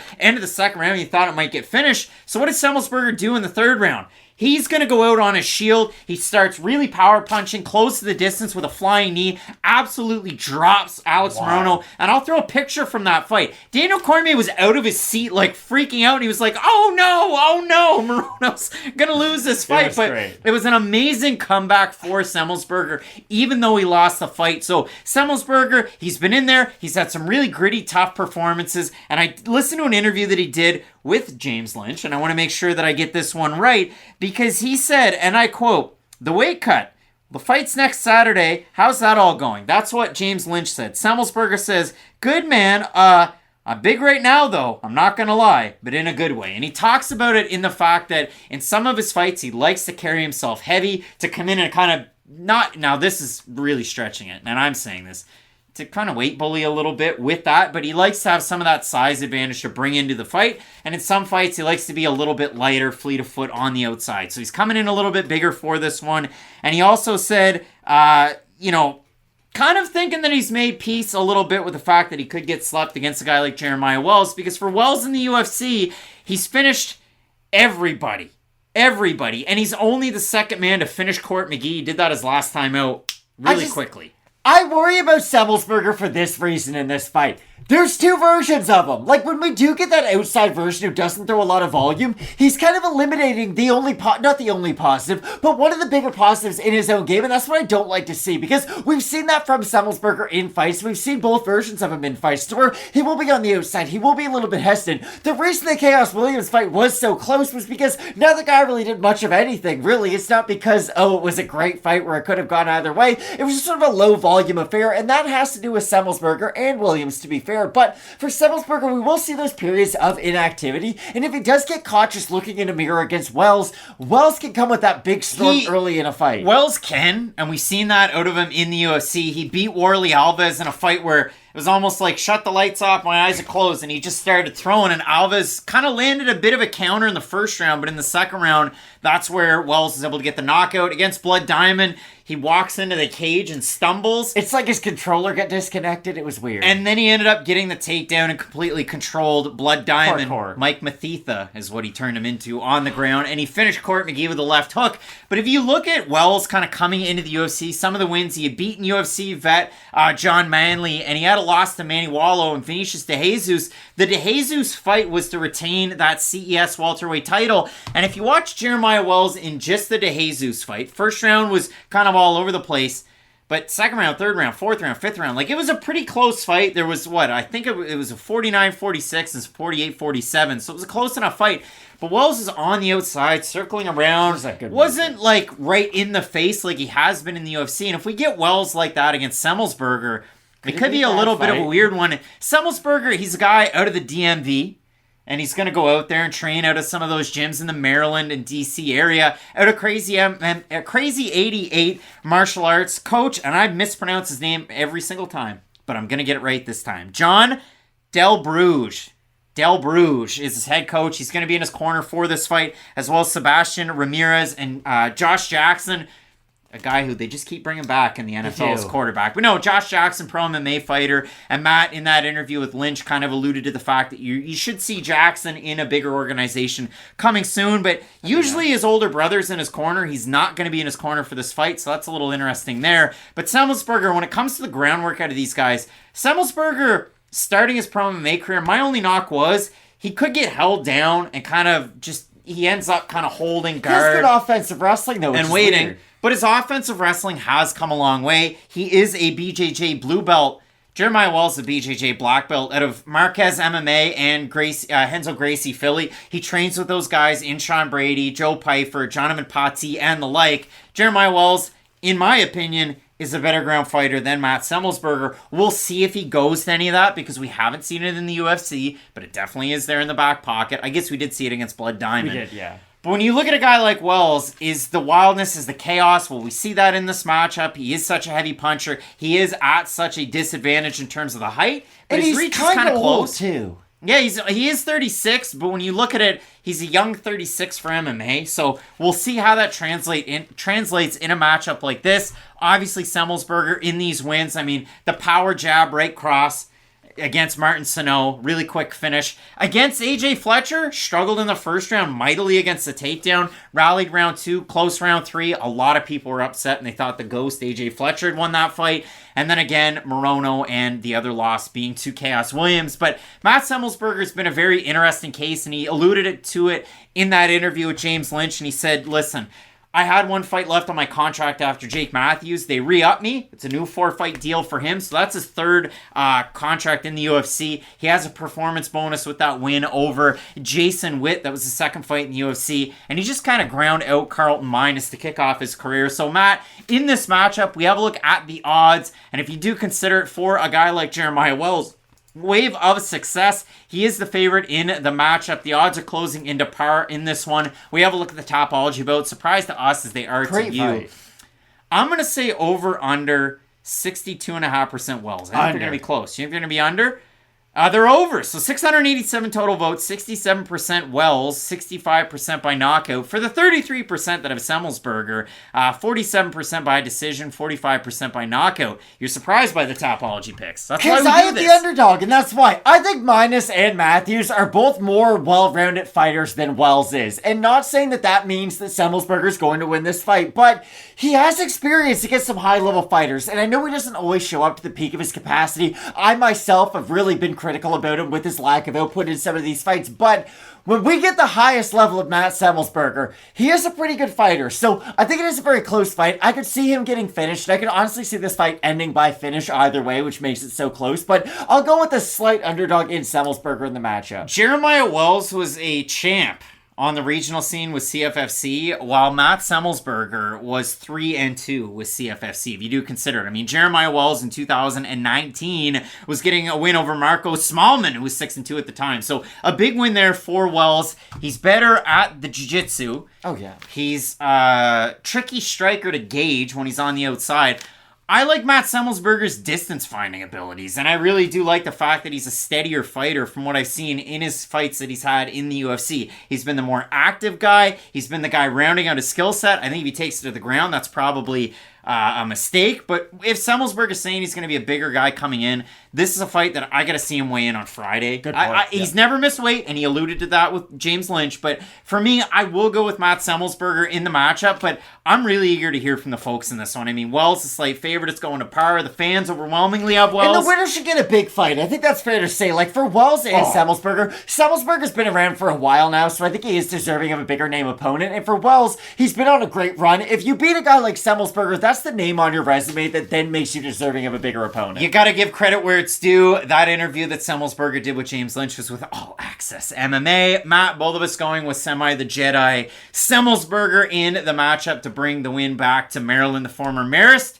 College strong safety. You got to mention that one up there, 215 pounds. A big-time matchup in this division. This is tentatively scheduled to kick off the main card. The next one, Lucindo taking on Walker. You're not going to want to miss it. Keep it locked in with Fight Night Picks, we always say. Let's get into it.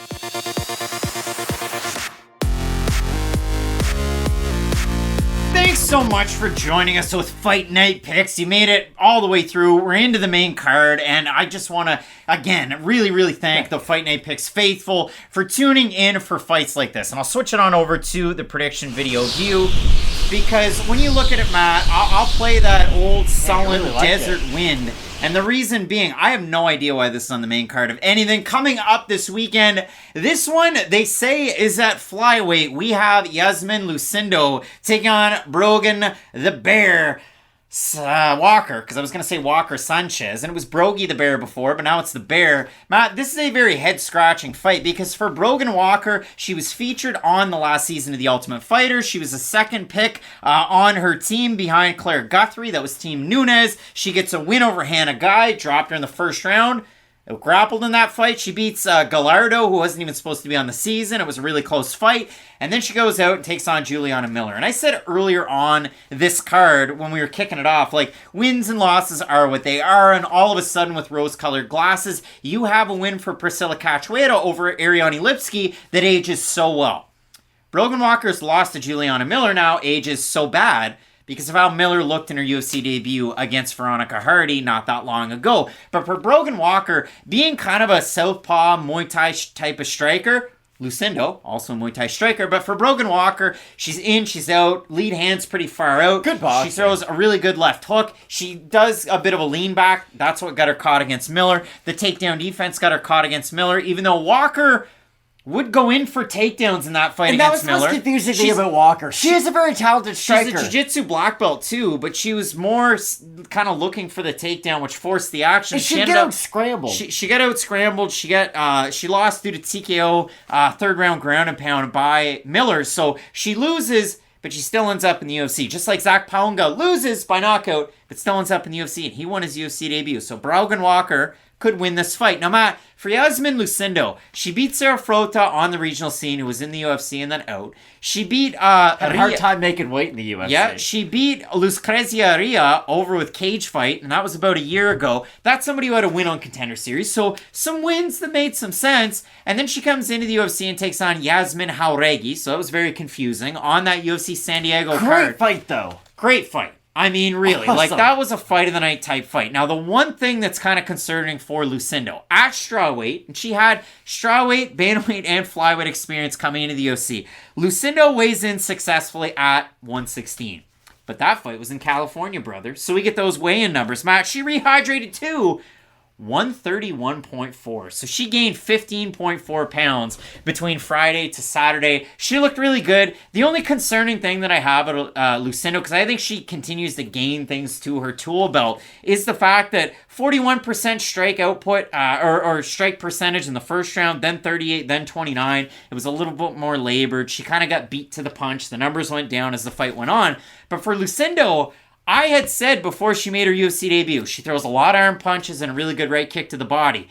But she's kind of tightened things up as things have gone on, and I really have liked that out of Lucindo. I don't know how that's going to carry against somebody like Walker. I still think the output's going to be a big X factor in the fight, though, because for Walker, the story is kind of out on her. Even when she does have success with her striking, the takedowns are still going to be an issue for her moving forward. And again, Lucindo's going to have a lot of her own success. Whoa.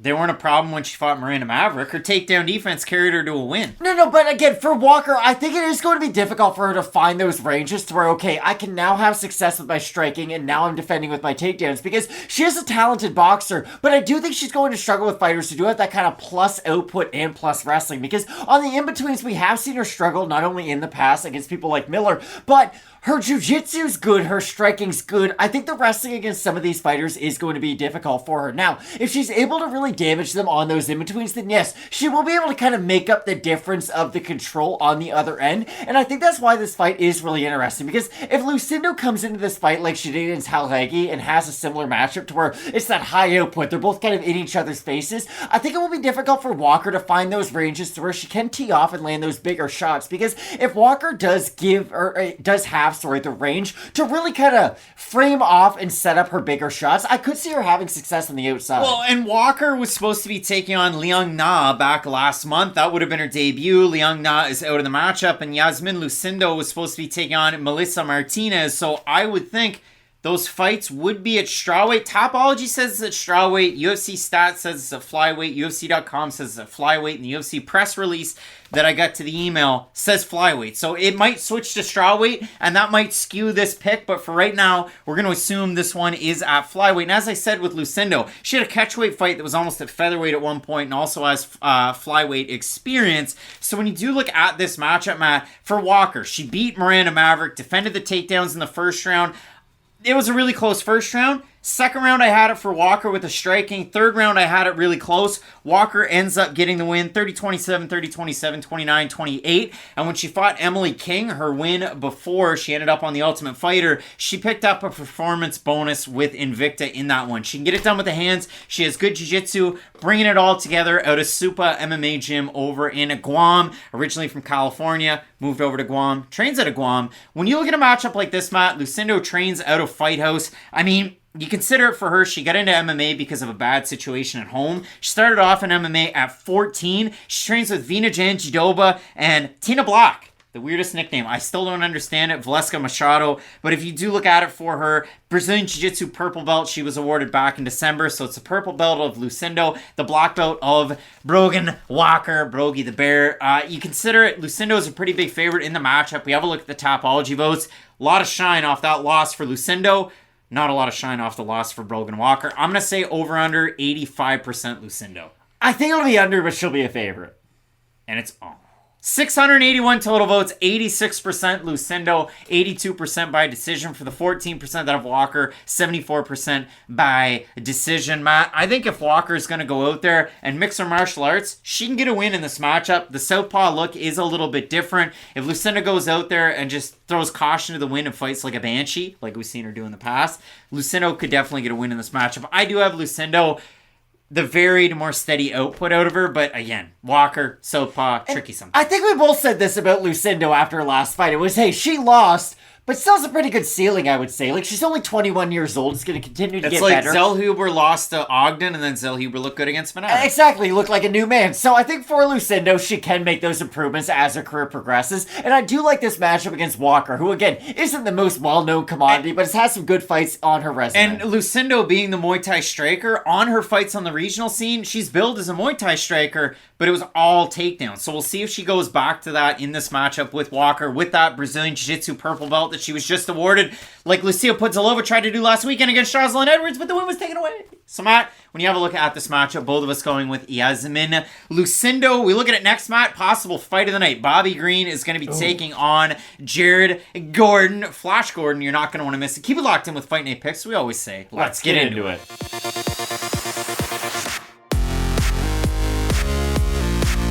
From the UFC's Apex this weekend at lightweight, it's a get back, get right type of fight. We have King Bobby Green looking to make it a big time comeback, and he's lost 2 straight. He's going to be taking on a man who has worn Julian Erosa's shoes. I'm talking about Jared Flash Gordon, a couple of guys that got absolutely just... I don't even know what word to use. They got absolutely screwed, I guess, by the judges. And for Jared Gordon, his last time out against Paddy Pimblett, I went to MMA Decisions. Dan Urban of Couchside Judges scored the fight 29-28 for Pimblett, while 12 other media members scored it 29-28 Gordon, 11 scored it 30-27 Gordon. On the rewatch, I scored it 30-27 Gordon, which is what I scored it originally. I have no idea how Jared Gordon didn't win that fight by those judges' accounts, but when you have a look at it, Douglas Crosby and Ron McCarthy scored round 1 and round 2 for Paddy Pimblett, who was outstruck and outgrappled in that one. But regardless of what happened, Matt, Jared Gordon isn't going out there and fighting a much lesser opponent. He's fighting somebody that's of that caliber, just outside of the top 15. What I really like about this fight is both guys are getting a very different opponent from what they normally face, because Gordon and Bobby Green are sort of those outside the top 15 gatekeepers, right? You're a prospect on your way up. Jared Gordon's a very well-rounded mixed martial artist who has great cardio. That's a great opponent for any of these high-level prospects to face. He's got a good chin, too. And on the flip side, Bobby Green has great boxing combinations. We all know how talented he is as a striker, but also has some obvious flaws in his games, too, that were, hey, if you are sort of that top-tier prospect, you are going to be able to pass it. That's why I like this fight for both guys. They're sort of getting out of that mold, and they're both getting into sort of the general lightweight division and facing off against each other, because I have a hard time with this matchup, especially with where the odds are, because Bobby Green is a bigger favorite. We'll talk about that more later, but it is interesting because both guys are normally fighting prospects, and we don't really know how they match up against other well-rounded mixed martial artists in the lightweight division, but it's interesting to see how Gordon has progressed throughout his career, and it's why I'm surprised to see he hasn't been given the respect from the odds makers, because Gordon earlier on was much more of a wrestler than he was a boxer. It was get his guy to the ground and pound, try to rough them up, get them tired, and look for the finish later on in fights. But what's the biggest part of his game that has grown lately? His boxing. It's become a lot more crisp, a lot more compact, and that's why I'm surprised he hasn't been given more respect, because I do think he can hold his own in some, not all of course. I think he can hold his own in some boxing exchanges with a guy like Bobby Green, but I think this is going to be a really fun fight, because neither guy's going to become a much lesser version of themselves in the third round than they are in the first round. We should get 3 very close, very competitive rounds. I mean, a couple of guys that the cardio never wanes. Bobby Green can really rely on the fact that he did lose to Fiziev, but in the third round, he was beating 100%. Him and he looked really good with his combinations. The awkward part about the rewatch of Green versus Dober, does Bobby Green win that first round? 110%. Every single person that they brought onto the commentary, whether it was the 3 on the panel or the coach that they brought in, it was, hey, Bobby Green, this unorthodox defense, this is great. I mean, he's keeping his hands down, he's doing the shoulder roll, and then a big right hand lands for Drew Dober, and then he falls like a sack of potatoes. And Bobby Green protested the stoppage at the time.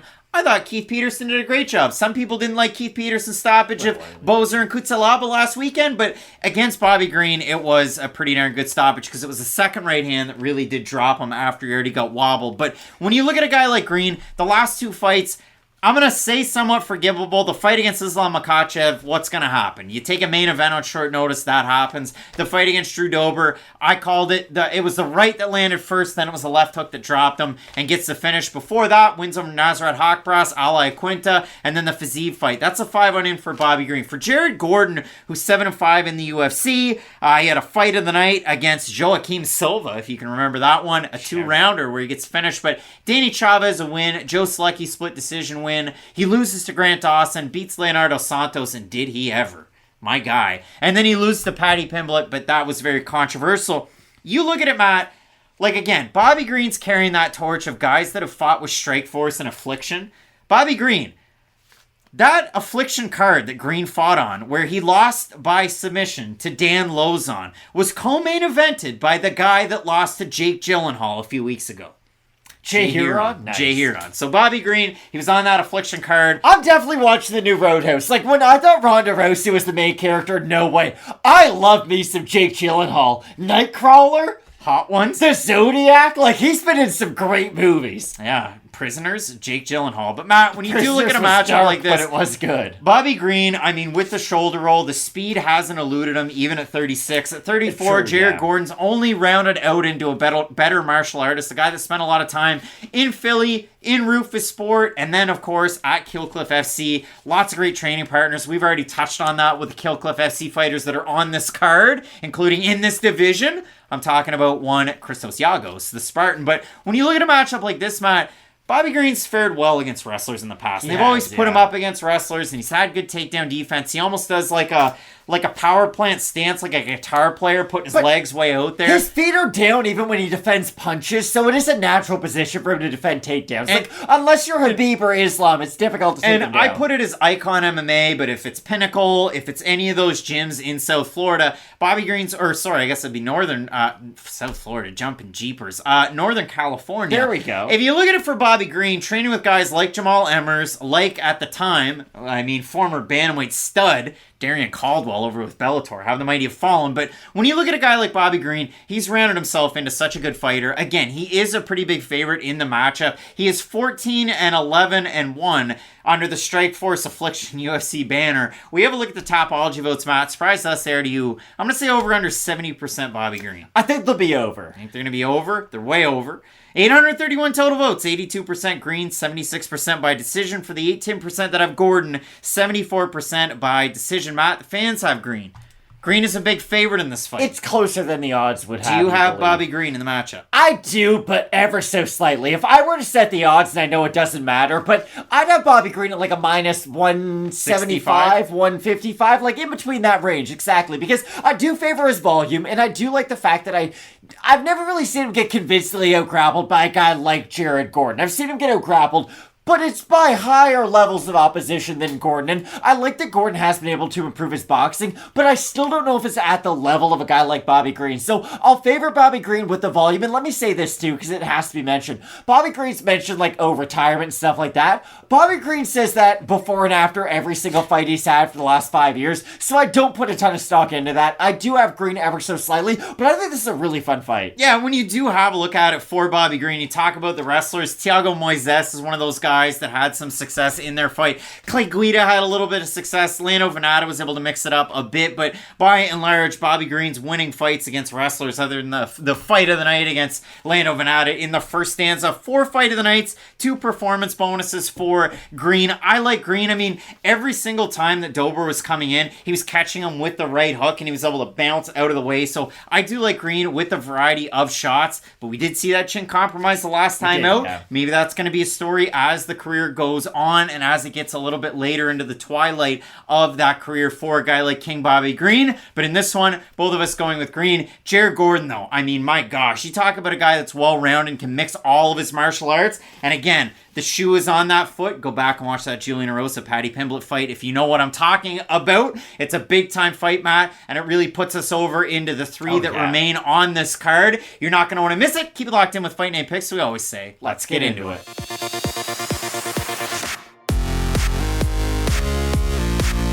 In 2023, the tickets to the Bruno Silva show, Matt, they're free. You want them? I mean, I'm good. Nobody wants them anymore. Bruno Silva coming up this weekend, the former M1 Global Middleweight Champ. He's going to be taking on the Ultimate Fighter Season 11 alum, Brad Tavares. And when you have a look at this fight, Matt, for Bruno Silva, I say that with the tickets, with the expired scratchers from Christmas like 3 years ago. I don't know why they're still in the spare room, but they were. When you look at a guy like Bruno Silva, he was riding a wave of momentum. He beat Alexander Shlemenko. He beat Artem Frolov. And then he comes over to the UFC, doesn't pass the USADA test, bold and own its metabolites, so a couple of years of sussies. But when you have a look at it, he beats former training partner Wellington Turman in the first round. He beats Andrew Sanchez in a crazy 3rd round comeback, gets a performance bonus. He beats Jordan Wright in the first round, performance bonus. He loses to Alex Pereira, but he gives him everything he's got.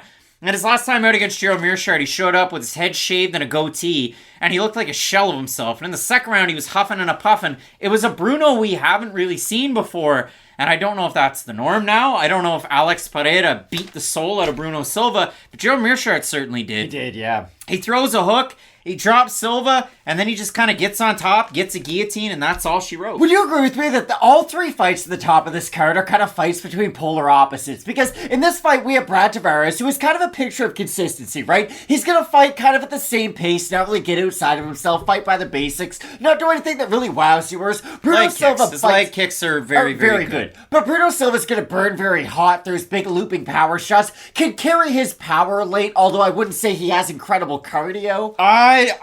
I don't know. No, that's what I mean. He carries his power late, but his output doesn't continue to be very high. No, that's wrong. That's wrong. He'll still throw the heavy shots and they can still land, but I don't think he's going to win a third round against a guy like Brad Tavares. I think Tavares' straight shots down the middle are really going to disrupt some of the rhythm of a guy like Bruno Silva. But that's why I think this fight is so interesting, because if Silva does go out there and throw at the very high pace to make Brad Tavares uncomfortable, we've seen Tavares get tagged early on in fights before. He's one of these guys who, if you let him get comfortable into a fight, kind of settle into the rhythm, then he does become a handful, because again, he doesn't make a lot of big mistakes. But if you do make him uncomfortable early and really start to make him back up, then he won't really throw with a lot of output. He won't get into that rhythm. And we saw Edmund Shabazian do it. Yes, Edmund was able to mix in a kick, whereas Bruno is much more likely to do it with the hands, but still, you can catch Tavares cold early on in fights, and I'll be interested to see if Silva has that mentality of, hey, come with a big storm early and try to get him out of there quick. And I mean, Silva was about a 3-1 favorite his last time out, and now the bottom's completely fallen out of Bruno Silva. One bad performance and your chopped liver, but he did look really, really bad. And I know, you carry it forward and you look at Gerald Mearshart his last time out against Joe Pyfer, he got starched, so it really doesn't look good for Bruno Silva. Now, for Silva, I mean, Evelu Sao Tai, he's trained out of the States a little bit in certain fights at certain points, but he definitely has a very high strength of schedule with his training partners. Look at his main guy, Bruno Ferreira, who's able to get a win over, oh my gosh, Gregory Rodriguez in the UFC. But for Silva, it is the big hooks. The only pushback that I have is against Andrew Sanchez. He gets taken down. He throws less than 15 significant strikes in the first round and the second round. 55 in the third round. But that's my point. He didn't work a lot in those 2 rounds, so it's hard to work outside of your own pace. But you're getting outpaced with the wrestling, and that's taxing on a guy like Silva, where Silva comes out and he had all sorts of zip to the shots. The power was there. He gets kind of a standing TKO knockout win over Sanchez after dropping him, and Sanchez gets back up. It's just for Silva, the highs are high, the low is low. And for a guy like Brad Tavares, he's fought a who's who, a cast of characters inside of the UFC.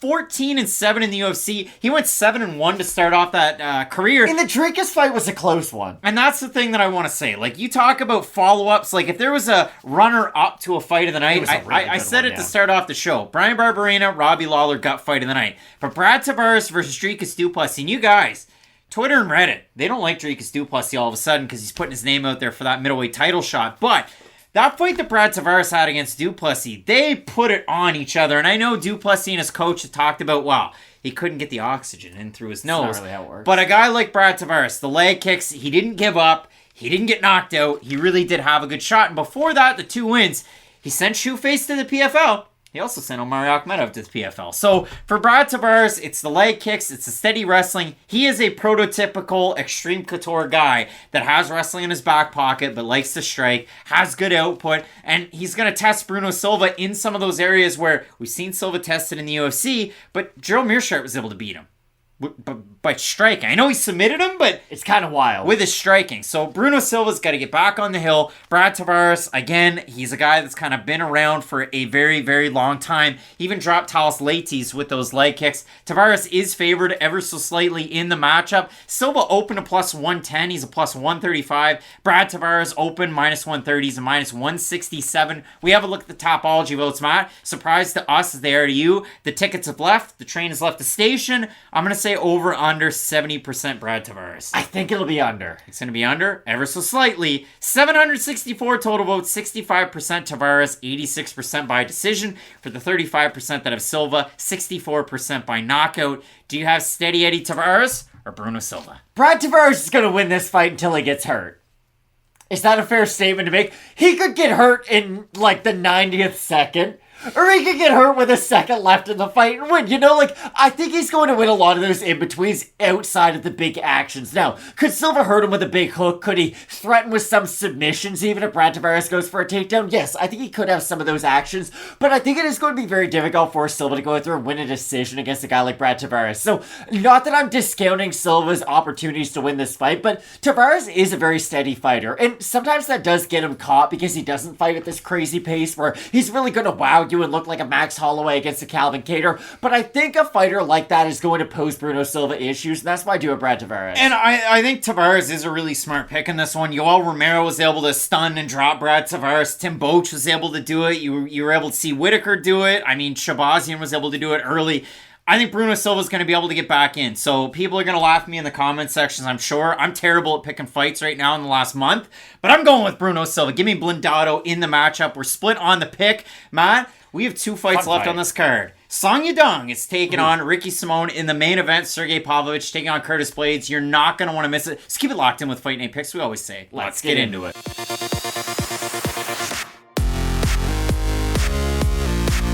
The hottest division in the sport heats up in the co-main event coming up this weekend from that small Apex cage in Vegas. We have Song Yadong taking on Ricky Simón. Matt, both of these guys in the UFC, 8-2 for Song Yadong. He's got a draw in there too, but you look at these two fighters, they're on an absolute heater. Ricky Simón hasn't lost a fight in a meaningful amount of time. Song Yadong lost in his first UFC main event, his last time out against Corey Sandhagen.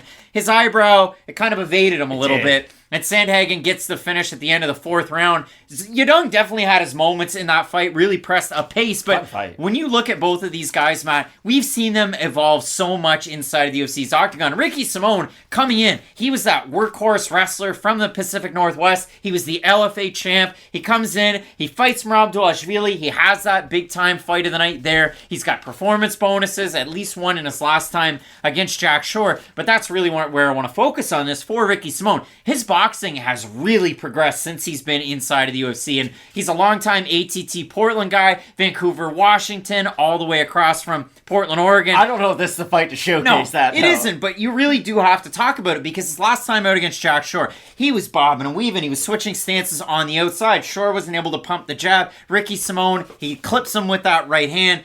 And then it's like, oh my gosh, like I dropped him. Sack of potatoes, he gets on top, he gets that arm triangle choke win. For Ricky Simón, I hate to make the recency bias comparison, but his last time out, on the outside, moving around, he looked like Lando Venata on the outside with his movement. Is that a fighter you want to get compared to? In and out and on the outside, but he was out of range. Venata wasn't out of range when he fought Zellhuber. But when you look at a matchup like this, Matt, for Ricky Simón, where the boxing has gotten better, the right hand that lands against the Sun Tzu when he finishes him, the fight that he has against Brian Kelleher where he takes away the distance, crowds it, and works on his takedowns. Ricky Simón's been one of those guys for a really long time, and now he kind of gets that shine of a co-main event against a guy like Song Yadong who, I mean, this guy coming into the UFC at such a young age, still only 25, comes in at 21. He's had bonuses. He's had big opportunities. He's gotten better. He struggled against some wrestlers, but he really has come out on the other side quite polished. I love this matchup at Bantamweight, Matt. I love the matchup too, but I think we have to be hesitant about some of the gains Ricky Simón's made on the feet. I don't think he's going to be striking a lot in this matchup against a guy like Song Yadong, especially from the outside. I do think we will get a much more hesitant version of Ricky Simón just because the speed is going to be such a big advantage for Song Yadong in this matchup. I don't think Ricky Simón, for as good as his advancements have been with his technique on the feet, you can't make up for the speed disadvantage that you will have in those exchanges. It's nice to just give guys shine, you know? No, it is, but again, this isn't the matchup that I think he's going to really be able to showcase in this. So, I think he's going to really struggle in the feet or on those exchanges with a guy like Song Yadong because Song not only has the speed, he has the power to go along with it, and he has the boxing combinations going to the body and to the head. Now, Ricky does have the X factor that has given Song trouble in a lot of his UFC fights, and I think the best one to go back and watch is the Cody Stamann fight because what was Cody Stamann able to do every time he get on top of Song? Hold him down. It wasn't like Song was able to really scramble and get back up to his feet. It was the fact that he was able to hold him down to the mat. And with Ricky Simón fighting in the manner that he is, being able to disguise his wrestling with his striking, I think it will help him open up that part of his game. I just worry about Ricky Simón on the feet in this fight because if Song doesn't respect the striking of him, if he's able to hit him with 2 or 3 shots for every one that Ricky's able to land, and Simón's not able to crowd the distance or really make the cage small, I think it will be difficult for him to really make those advancements advancements on the feet, because it's one thing to look good against Jack Shore and an older Sun Sao on the feet. It's another thing to look good against Song Yadong, who really does have that high-level X factor of his speed. Yeah, I mean, Ricky Simón took the O from Jack Shore, and he was undefeated as an amateur, and it was a very illustrious career for Jack Shore, undefeated for a long time as a pro, the former Cage Warriors champ. For Ricky Simón, the only losses, he got knocked out by Uriah Faber in one of the biggest shocks I've ever witnessed in MMA, and he got beat to the punch by Rob Font on the outside, which happens. Font's boxing, Song Yadong has boxing. They box at different ranges, so we'll see how that plays out in this matchup. But I have layers to this fight, like a little bit of an onion. So for Song Yadong, the fight against Cody Stamann was definitely a big one, but for Song, he's been training Team Alpha Male for a really long time. I think Song Yadong's best training partner for a fight like this is probably a guy like Josh Emmett, who's got a big fight that's now, I think it's rumored, if not confirmed, for June, main event against Ilia Topuria, but a lot of really good fighters in the lower weight classes. Another guy, Alex Munoz, the wrestling coach there, they're only going to get you ready for guys like Simón. But when you look at it for Song Yadong in the UFC, as good as the wrestling has been, the losses to Kyler Phillips, Corey Sandhagen, and then again, that draw to Cody Stamann. Kyler Phillips took him down and had a lot of success with those takedowns. Ricky Simón, who did he have in his corners last time out? Fabiano Scherner, the main guy at American Top Team Portland, who was probably a little sad after Ed Herman got, beat last week against Zach Cummings, but also Colin Oyama. Who was in the corner for Marlon Vera against Song Yadong. So there are some intricacies there. Who did Song Yadong beat in the UFC who's a good wrestle boxer? Well, so who Vince owns Morales. the gym he trains at? The guy who knocked out Ricky Simón. Vince Morales' cousin is Ricky Simón, his main training partner. So many layers in these fights, or in this fight in particular, for both men. A lot of similarities, a lot of differences, and a lot of ties as we look at it. But yeah, I mean, for Song Yadong, the boxing combinations, the hook that'll throw, even if he doesn't go to the liver side, if he goes to your right side. He can do both, yeah. Like, it really is like a Roy Jones-esque. And he disguises uppercuts up the middle, off of the hooks to the body. That's why again, Simón has made the advancements, but beating a guy like Jack Shore who's been hurt on the feet multiple times in his UFC career, Yeah, and an older Sun Sao is not getting you ready for a guy like Yadong. No, it's just nice to say nice things. It's nice to say nice things, but those guys aren't getting you ready for Song Yadong. Whereas Song Yadong was able to outstrike in some parts Corey Sandhagen. Sandhagen is one of the better strikers in the division. MMA guys with great toques usually have hot takes. We don't have to make a hot take on it. I'm not making a hot take. You can watch the fights and just accept it for what it is. These aren't hot takes.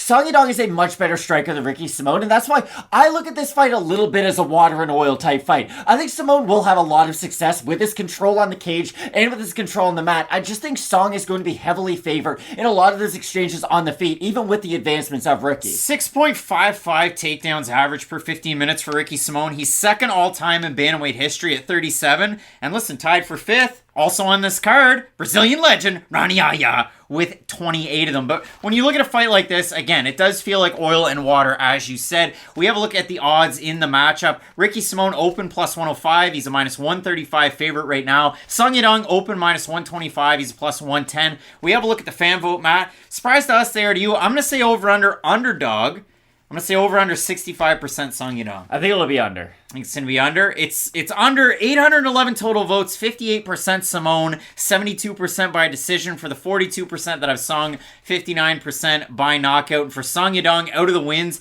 Marlon Moraes knocked him out, Julio Arce knocked him out, and he had that split decision against Casey Kenny, who's kind of one of those wrestle-type boxers out of the MMA lab. So, really interesting fight. A lot of different layers in this co-main event. A couple of premier fighters in the best division 100%. In MMA. Who's your pick in the fight? I have Ricky Simón, but I think this is going to be one of those fights where it comes down to the 2 minutes of success Song has on the feet versus the 3 minutes of success Ricky might have on the mat. So, I really do think it's going to come down to how much can both guys get done at the ranges that they specify in. And that's why I've been so heavy saying I think Song's going to be heavily favored on the feet. And I think Ricky's going to have a lot of success with his ground control and with the top pressure because Song's not a guy who can really pressure and get back up to his feet. He's not great at creating that separation to get back up. So I do think Ricky, once he completes the takedown, will be able to have a lot of success off it. But I do think it's going to be really difficult for him to get those initial takedowns. So let's say Song, it'd be wild for him to pull that page out of Sandhagen's book and kind of do the flip side. But let's say he does use the elbows and really damage Simón. I can see Song having a great case to winning this fight by the end of it. But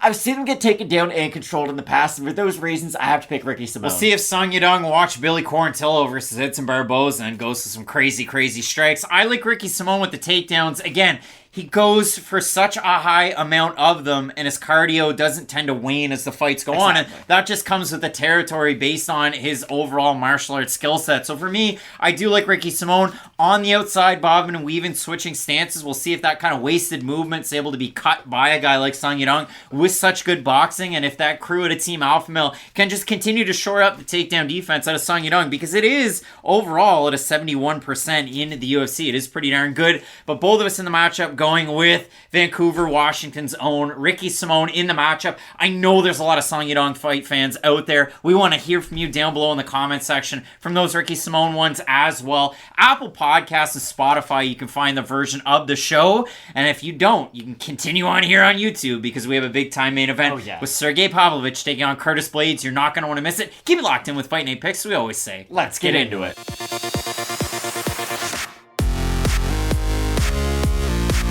You got us with Fight Night Picks, as always. One half your host and duo, Craig Allen. Twitter and Instagram, Craig Allen FNP. With me to my left, to your right, respective socials, Matt Allen FNP.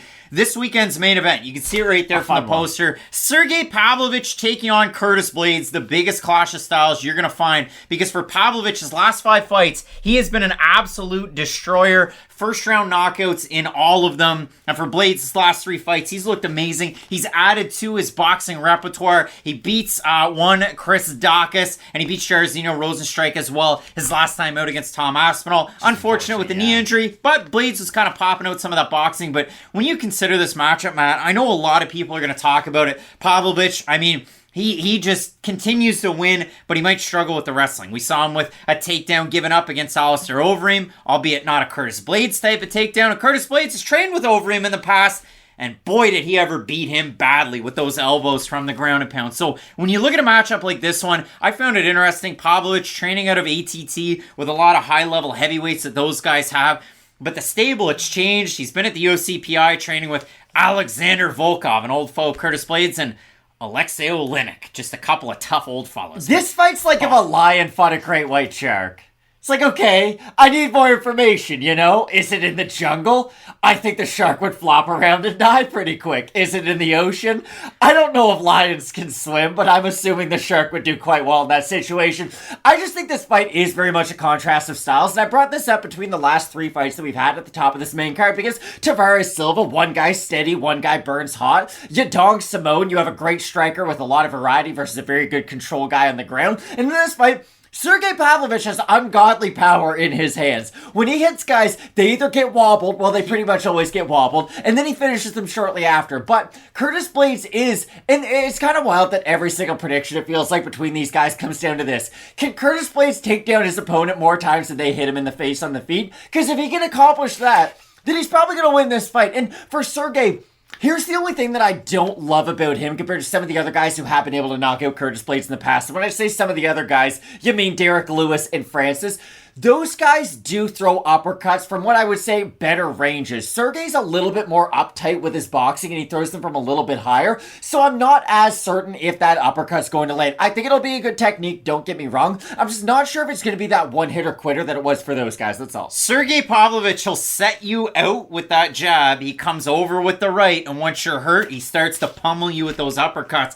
And that is a huge part of his game. And if you look at it, again, 5 straight first-round finishes. Golm, then he beats a guy in Maurice Green, and then he beats Shamil Durkimov. None of those guys in the UFC. He beats Derek Lewis in a main event, and then his last time out, he beats Tai Tuivasa. Tai came back too fast after the Gone fight. I think that's fair to say. And he might have, but Pavlovich looked really, really good. Dropped him a couple of times in that one. The uppercuts really were the difference maker. But for Curtis Blaydes, I mean, again, debuts in 2016 and loses to Francis Ngannou. And then he goes on a win streak. And then he loses to Francis. Like, when he's taking on Francis Ngannou, he struggles. When he took on Derek Lewis, it was that big uppercut. But you look at it for Curtis Blaydes, 12-3 with a no contest in the UFC. And that's why I went with the UFC records out here. Because it's young in the game for a guy like Pavlovich, who debuted in 2018 against Alistair Overeem in Beijing, of all places. And in that fight, Okay, we're at striking distance, and then Overeem closes that gap, and he's able to hold a high, almost like a tie defense, high tie defense. He gets into a plum clinch, goes trip with the back leg, and then Pavlovich on the ground, and then Overeem, it was almost like it took him a split second. Well, do I take advantage of this position? He did. He lands really good ground and pound, some elbows, and then Pavlovich is up against the cage, and he can't get back up to his feet. It wasn't the type of, long range, double leg, single leg type of takedown like you're going to get out of a traditional wrestler in a guy in Curtis Blaydes that trains at elevation with. Again, we touched on it. Some good heavyweights, including guys like Alistair Overeem. Now, can Overeem fight in kickboxing tomorrow? No, extenuating circumstances. But for Curtis Blaydes, it definitely is a good look to get a big guy like that can strike from 100%. Range against a guy like Pavlovich. And for Blaydes, number 1 all-time at heavyweight with an hour, 20 minutes, and 6 seconds of control time. Tied for 8 with strikes absorbed per minute, 1.7. And number 1 all-time with takedowns, 62 in the heavyweight division. Number 2 is Cain Velasquez with 32. There's a big difference between 32. Cain's a better wrestler, 62 though, in MMA. and 34. No. I think he is. Cain went to the UFC title and was an all-time great mainly due to his wrestling. I think he's a better MMA. I just think numbers, you can accumulate a lot of numbers if wrestling is at the forefront of your game. It's just, Cain was good enough at the other parts to where he didn't have to just go out there and out-wrestle guys. I still think Cain's the best heavyweight wrestler of all time. For Curtis, though, I wonder if we are going to see him prod the jab a lot in this fight, because Pavlovich will make him pay if he does make a lot of those mistakes from the long range, and Blaydes doesn't have a bad chin. I don't want people to look at some of his past stoppages and think, oh, if you hit him clean, he's going to go down. Look at the Mark Hunt fight. Look at the Rosenstrike fight. He gets hit by some clean shots. He's able to withstand them and then able to have success on the other side. The Rosenstrike fight is an interesting one, though, because Jairzinho was able to defend a lot of the initial takedowns, really most of the takedowns, and make it primarily a striking fight. Now, to Blaydes' credit, he was able to kind of out-jab and output Jairzinho in that matchup, but still, that did set a game plan to where, okay, if you're a high-level striker in the heavyweight division, he's not a success 100% of the time with his striking. You can defend some of those takedowns. So I do think for Pavlovich, if he went back and watched that Rosenstrike fight, I do think it would inspire confidence for him. I just wonder if Pavlovich could get back up to his feet if he gets taken down by Blaydes. Because if he doesn't have an answer in getting back up to his feet, maybe he can defend the takedown for 3 or 4 minutes and then kind of waste the last minute or two. But at a certain point, Blaydes is going to get a takedown with 4 minutes left in the round. And that's going to be the most important part in this fight. I mean, for Sergei Pavlovich, before he came into the UFC, the last decision win he had to his name was in 2017 against one Mikhail Makhnatsian, and at that time he was the Fight Nights Global Heavyweight Champ. He then beat baby Fedor Kirill Sadelnikov, a guy who was on the same card as Bobby Green on an Affliction card headlined by Fedor. But Matt, when you look at this matchup, I mean, Curtis Blaydes is slightly favored, but we always do this in the main event. We throw it on over to you guys over in the YouTube community tab, and right now, all kinds of votes, 705 of them thrown out there earlier today, 57% going with Pavlovich. Out of the comments sections, Moko saying, Ngannou didn't run from John Jones, he ran from Sergei Pavlovich. Air Dog saying, if Pavlovich can keep this on the feet, Blaydes is in trouble. Bill Cypher, Pavlovich KOs him on a failed takedown attempt. Blaydes struggles against guys with big power. Derek Lewis and Francis were both able to catch Blaydes when he was going for takedowns. And I'll go with one more, Tyler Ferreira. Fajeda, you're out there every week, Tyler. I apologize if I mispronounce your last name. Close fight, but I'll pick Blaydes. So, again, the fans going with Sergei Pavlovich. The odds with Curtis Blaydes. I mean, there are a lot of, conversations going on out there, and I really want to hear from the folks in the comment section on this one. But it's the biggest clash of styles fight that you're going to have. A first-round knockout artist, a guy that likes to take people down, and for Pavlovich, great to train with a guy like Volkov. For Blaydes, great to train with a guy like Overeem. So there is that familiarity there. But for me, I like Curtis Blaydes. I mean, to have that skill set to be able to dictate where the fight's going to take place, it's just in that close in-between where we saw Lewis and Ngannou knock him out. Can Pavlovich do that? He can. I mean, uppercuts are a primary source of his power, and that's what that's what Lewis and Ngannou were able to land.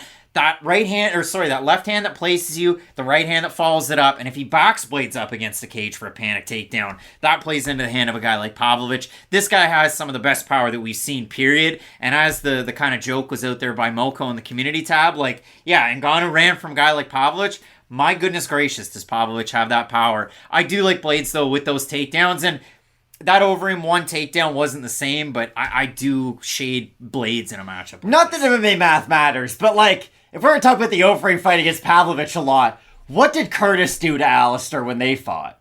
Gave him a permanent scar on his forehead. That's one of the most, that's some of the most hellacious ground and pound we've ever seen in the UFC. It was just full guard, elbow, elbow, elbow. We've always kind of wanted to see that aggressive version of Curtis Blaydes since that performance. I do have him in the matchup, but he offers a lot of opportunities to be hit by the big shot. Now, he doesn't get hit by a lot of big shots, but the big shot is available. And of course, like you've mentioned, Pavlovich has that type of power. So I do have Blaydes in the matchup, but it should be a fun one. Matt, it is a big time fight on the main card in the main event. I mean, Pavlovich taking on Blaydes. You made it this far. The subscribers, the flow that came in last week, we certainly appreciate it. If you've been hesitating, make sure to toss that sub, and the likes. They're definitely appreciated so we can beef up the video. Some great content coming out this week with Fight Night Picks. Question Mark Kicks is 2 hours before the prelims, gives us a final opportunity to look in at the weigh-ins. We did have a fighter miss weight last weekend, so we'll see how that affects the fighters coming up this week. Also to note, small cage at the UFC's Apex. We'll see whose hand